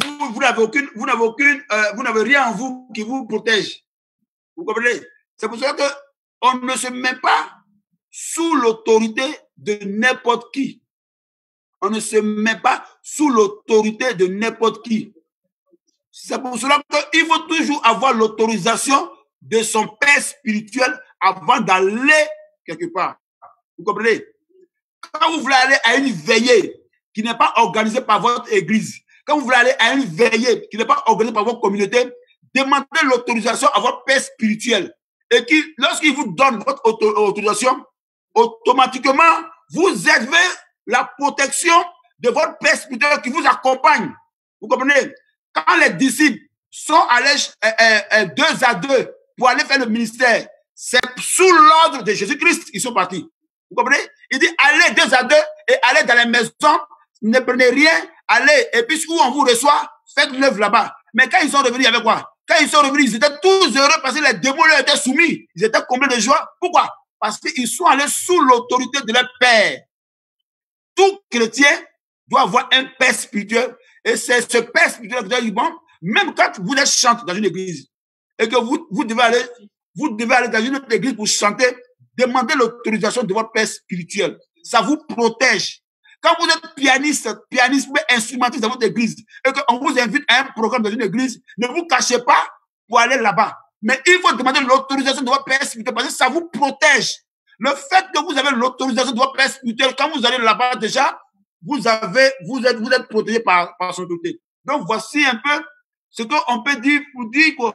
Pour dire qu'il faut respecter l'autorité qui est établie sur vous. C'est ça l'esprit d'obéissance. Il faut être un enfant obéissant. Ça protège, ça garantit la sécurité et puis ça vous sauve. C'est ce que je peux ajouter. Amen, homme de Dieu. Waouh, que Dieu vous bénisse. Waouh. Que Dieu bénisse son serviteur. Je pense qu'on va arriver au stade où, homme de Dieu, je vais vous laisser le temps de prier pour tous ceux qui nous regardent. Je sais que vous avez l'Esprit de Dieu. Priez pour aider quelqu'un aujourd'hui qui est possédé par un démon, qui est oppressé par un démon, qui est influencé par un démon. Et je sais qu'il n'y a pas de barrière dans le monde spirituel. Et je crois qu'avec cette prière, il y a beaucoup de témoignages que nous allons avoir. C'est pour cela, homme de Dieu, on va prier. Allons-y. Je vais demander à tous ceux qui nous suivent, ceux qui nous suivent, ceux qui sont malades, de mettre la main là où ils ont mal. Ceux qui ont un problème d'enfantement, de mettre la main sur le bas-ventre. Ceux qui ont un problème de santé, qui mettent la main là où ils ont mal. Et nous allons prier. Nous allons prier parce que c'est très important de prier. Je vais prier afin que Dieu agisse, qu'ils comprennent et qu'ils croient que quel que soit le lieu où ils sont, s'ils attendent déjà ma voix, qu'ils soient convaincus que Dieu va agir dans leur vie. Je prie maintenant. Père, nous te bénissons et nous te rendons toute la gloire. Je te dis merci encore, toi qui nous donnes le pouvoir de chasser les démons. Toi qui nous donnes l'autorité d'ordonner afin que les autorités obéissent. Tu as dit dans ta parole, Seigneur, que tout genou fléchisse et que toute langue confesse que tu es Seigneur. Au nom puissant de Jésus-Christ de Nazareth, je délie toutes ces personnes qui sont prises en esclavage avec les démons. Je les libère de ces esprits-là et je brise tous les liens qui relient le corps à ces démons. Je les sépare de ces démons par la puissance du sang de l'agneau. Je détruis tous les points de contact, qui les relient à ces démons-là. Les points de contact qui donnent le pouvoir à ces démons-là de détruire la vie. Je détruis ces points de contact-là par le sang de l'agneau. Seigneur, par ton sang, je purifie le corps. Seigneur, par ton sang, je purifie l'âme. Seigneur, par ton sang, je purifie l'esprit. Seigneur, par ton sang, je détruis la base même. Cette base-là qui constitue une réserve des démons. Je détruis la réserve des démons afin que tout démon qui les assujettissait, tout démon qui les influençait, soit vaincu, lié et renvoyé dans les lieux arides. Tout esprit maléfique qui empêche cette femme-là d'enfanter, tout esprit maléfique qui s'oppose à l'enfantement de ces femmes, je détruis le pouvoir, je détruis la puissance. S'il y a un décret qui a été signé contre ces personnes ne pourraient pas qu'elles enfantent, j'annule ce décret-là par la mort et par la résurrection du sang de Jésus-Christ. Jésus a dit dans le livre de Colossiens 3, à partir du verset 13, qu'il a effacé l'acte qui nous condamnait et qui subsistait contre nous. Il a effacé l'acte qui te condamnait et qui subsistait contre toi. Par la mort et par la résurrection de Jésus-Christ, tout acte qui a donné accès à un démon à ta vie, ce acte-là est effacé par le sang de Dieu. Et le démon n'a plus de pouvoir, il n'a plus de raison de résister, il n'a plus de raison d'agir, il n'a plus de raison d'influencer, parce que l'acte a été effacé par le sang de Christ. Je te libère de sa puissance, je te libère de son oppression, je te libère maintenant au nom de Jésus-Christ. Seigneur, tu es Dieu et tu es roi. Que toute maladie qui a été provoquée par un démon, Père, je prie et que la source soit vaincue et détruite, que la source soit détruite, que la source soit détruite et que la maladie disparaisse maintenant, que la maladie disparaisse maintenant, que la maladie disparaisse maintenant, afin que son corps retrouve la guérison, que son âme retrouve la guérison, que son esprit retrouve la guérison, l'environnement de mort dans lequel les personnes ont été enfermées, cet environnement de mort dans lequel ils ont été enfermés, je change l'environnement de mort et je les libère de ce jeu de mort, je les libère de ce jeu de mort et j'annule toute chose, tout contact qui donne autorisation à un démon de mort, à un esprit de mort d'agir contre eux. Je libère les vies de la mort, je retire le corps de la mort, je retire l'âme de la mort, je retire l'esprit de la mort, je retire les vies de la mort, afin que maintenant, qui reflète la gloire de Dieu, qui marche la main du Seigneur, et que la gloire de Dieu se manifeste dans ta vie. Seigneur, tu es Dieu et tu es roi. Et en toi, il n'y a point de variation d'homme. C'est pour ça que je te dis merci encore de ce que tu es vivant et que tu es puissant. Que tout esprit, Seigneur, roi de roi, qui persécute les foyers, qui empêche les enfants d'obéir à leurs parents, ces esprits-là de division, de querelle, des esprits-là qui envoient des disputes dans les foyers, ces esprits-là qui envoient des disputes dans les maisons, qui font qu'il y a une désobéissance accrue dans la maison. Seigneur, je prie maintenant que ton sang inonde ces foyers-là, afin que par la puissance de ton sang, que tous les esprits-là soient neutralisés. Je les désarme un à un. Je désarme tous les esprits qui assaillent les foyers, qui détruisent les mariages. Je les désarme un à un et je libère toutes les relations. Toutes ces relations qui glorifient Dieu, je les libère de l'emprise de la sorcellerie. Toutes les relations qui glorifient Dieu, qui sont prises en captivité par les esprits impurs, je les libère maintenant et je proclame la parole de Dieu. Je proclame la vie. Tu as dit, Seigneur, dans Jean 10, verset 10, et que tu es venu afin que tes brebis aient la vie. Seigneur, tu es venu afin que ta brebis ait la vie. Tu es venu afin que tes brebis aient la vie. Père, la mort ne vient pas de toi. Je prie maintenant que ta vie s'installe là où la mort était logée, que cette mort soit délogée et que ta vie s'installe, que ta vie s'installe dans le corps, que ta vie s'installe dans l'âme, que ta vie s'installe dans l'esprit, que ta vie s'installe dans la vie, que ta vie s'installe dans le commerce, que ta vie s'installe dans le travail, que tous ceux-là qui sont en quête d'emploi, Père, je prie maintenant que toi qui es Dieu, toi qui es roi, toi qui fais toutes choses bonnes en ce temps, toi qui as dit ta parole, Seigneur, qu'il n'est pas bon et qu'un homme ne travaille pas, mais que tout homme doit travailler à la suite de son frère pour sa famille. Père, que cette parole-là s'applique maintenant à eux, afin que ces enfants obtiennent le travail. Merci, toi qui es Dieu, toi qui es roi. Merci, toi qui es vivant. Merci, toi qui es puissant. Merci encore, Seigneur, que tu es Dieu. Il n'est que toi ce qui est digne de louange et d'adoration. C'est toi, Seigneur, qui est digne de louange et d'adoration. Permets que tes enfants rendent témoignage. Permets que tes enfants te magnifient. Permets que tes enfants te louent et qu'ils rendent témoignage que tu es vivant. Père, nous devons témoigner que tu es un Dieu vivant. Nous devons témoigner que tu es un Dieu qui est puissant. Nous devons témoigner sur la paix. Si tu nous as appelés, ce n'est pas pour que nous souffrons. Si tu nous as appelés, ce n'est pas pour que nous soyons malheureux, mais tu nous as appelés pour que nous puissions refléter ta gloire. Tu nous appelles à la lumière et nous devons montrer au monde entier que le Dieu que nous avons est un Dieu vivant. Père, c'est pour ça que je prie de lever ta droite de enfant, afin de combattre nos ennemis, afin de combattre et de les terrasser, afin que Père, la de son partage. Merci encore. Jusque tout esprit qui s'engage et qui se proclame comme le détenteur de notre paix soit vaincu et terrassé, comme David a terrassé Goliath. Ces esprits impurs qui sont déclarés comme des hommes forts de notre vie, ces hommes forts, ces démons qui tapent les poitrines, qui disent que ce n'est pas devant eux que tes enfants vont se marier. Père, qu'ils soient terrassés au nom de Jésus-Christ. Ces hommes forts qui témoignent, qui tapent la poitrine pour dire que ce n'est pas devant eux que tes enfants vont enfanter, qu'ils soient terrassés au nom de Jésus-Christ. Ces hommes forts qui tapent la poitrine et qui déclarent que ce n'est pas devant eux que tes enfants vont avoir un emploi, qu'ils soient terrassés au nom de Jésus-Christ. Ces hommes forts qui tapent la poitrine et qui déclarent que ce n'est pas devant eux que tes enfants vont te servir, tes enfants vont t'adorer, qu'ils soient terrassés au nom de Jésus-Christ. Ces hommes forts qui tapent la poitrine et qui déclarent que ce n'est pas devant eux que tes enfants vont avoir la paix du cœur. Père, qu'ils soient terrassés au nom de Jésus-Christ. Seigneur, tu es Dieu. Tu n'as pas regardé la taille de David.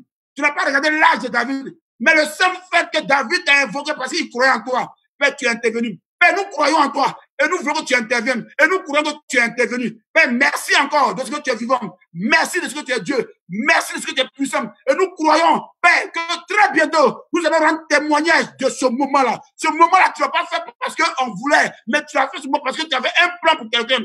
Tu avais une mission pour quelqu'un. Tu avais une volonté pour quelqu'un. Le seul Dieu qui a la volonté de nous délivrer, c'est toi. Le seul Dieu qui a la capacité de nous délivrer, c'est toi. Père, nous avons des parents qui souffrent. Nous voulons qu'ils soient délivrés, mais nous n'avons pas la capacité. Mais toi, Dieu, tu as la capacité de nous délivrer. C'est pour ça que nous t'appelons au secours. Délivre tes enfants et fais des témoins vivants.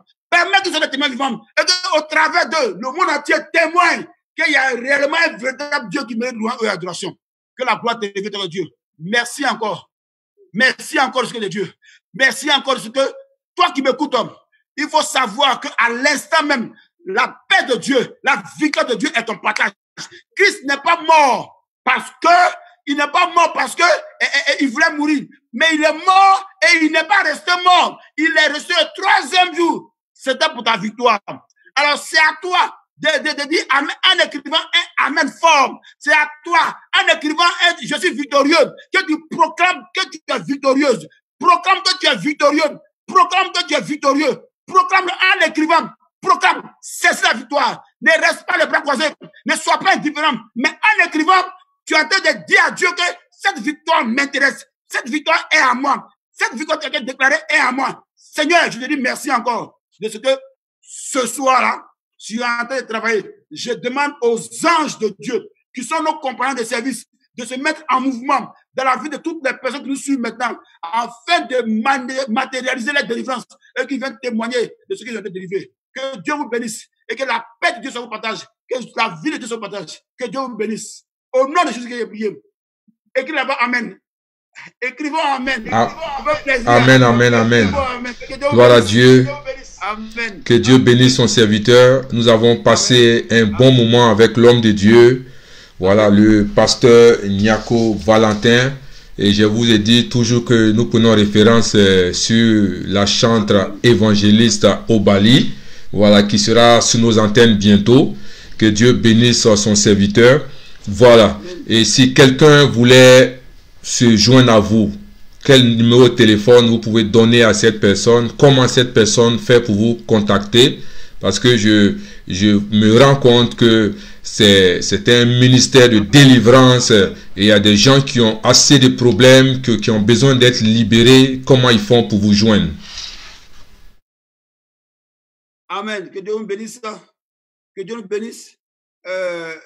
Bon, pour nous contacter, nous sommes d'abord à Abidjan, Côte d'Ivoire, Abidjan. Nous sommes à Yopougon et nous sommes à Abobo. Il faut dire que nous avons des pasteurs qui ont été établis sur ces lieux de culte. À Yopougon, nous avons l'assistant Seri Madi. Nous avons l'assistant Seri Madi qui est au numéro 40. Je donne selon le lieu. Hein. Je donne selon le lieu.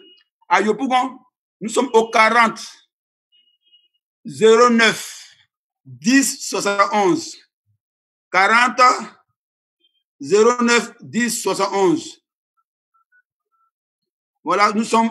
Ça, c'est l'assistant Seri Madi Alain. Il s'appelle, c'est l'assistant Seri Madi Alain. Et lui, il est au temple de Yopougon. Il est au temple de Yopougon. Et celui d'Abobo, c'est l'apôtre Touré. Abobo, c'est l'apôtre Touré. Lui, il est au 70 97 45 87. Donc, 70 97 45 87. Ça, c'est pour tous ceux qui peuvent aller à Bobo. Maintenant, celui qui veut avoir mon numéro, mon contact directement, je l'ai donné la dernière fois. Je suis au 04 24 24 40.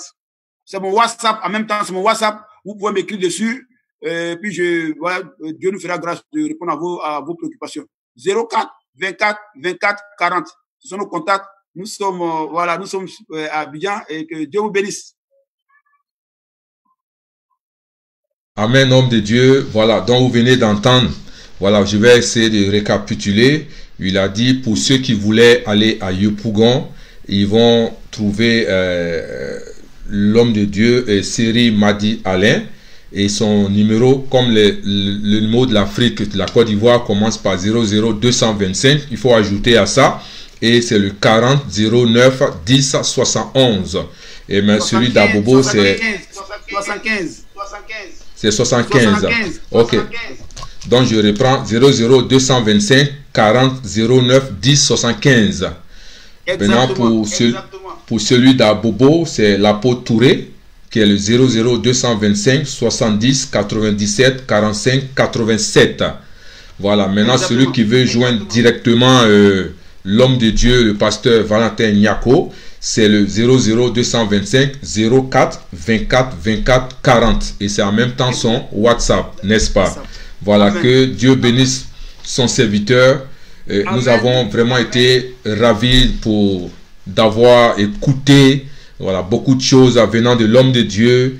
Et je pense que ça sera pas... Vous aurez encore l'occasion de le voir sur vos antennes. Alléluia. Et ce soir, il était là pour nous parler de comment être libéré, c'est ça, voilà, de l'oppression démoniaque.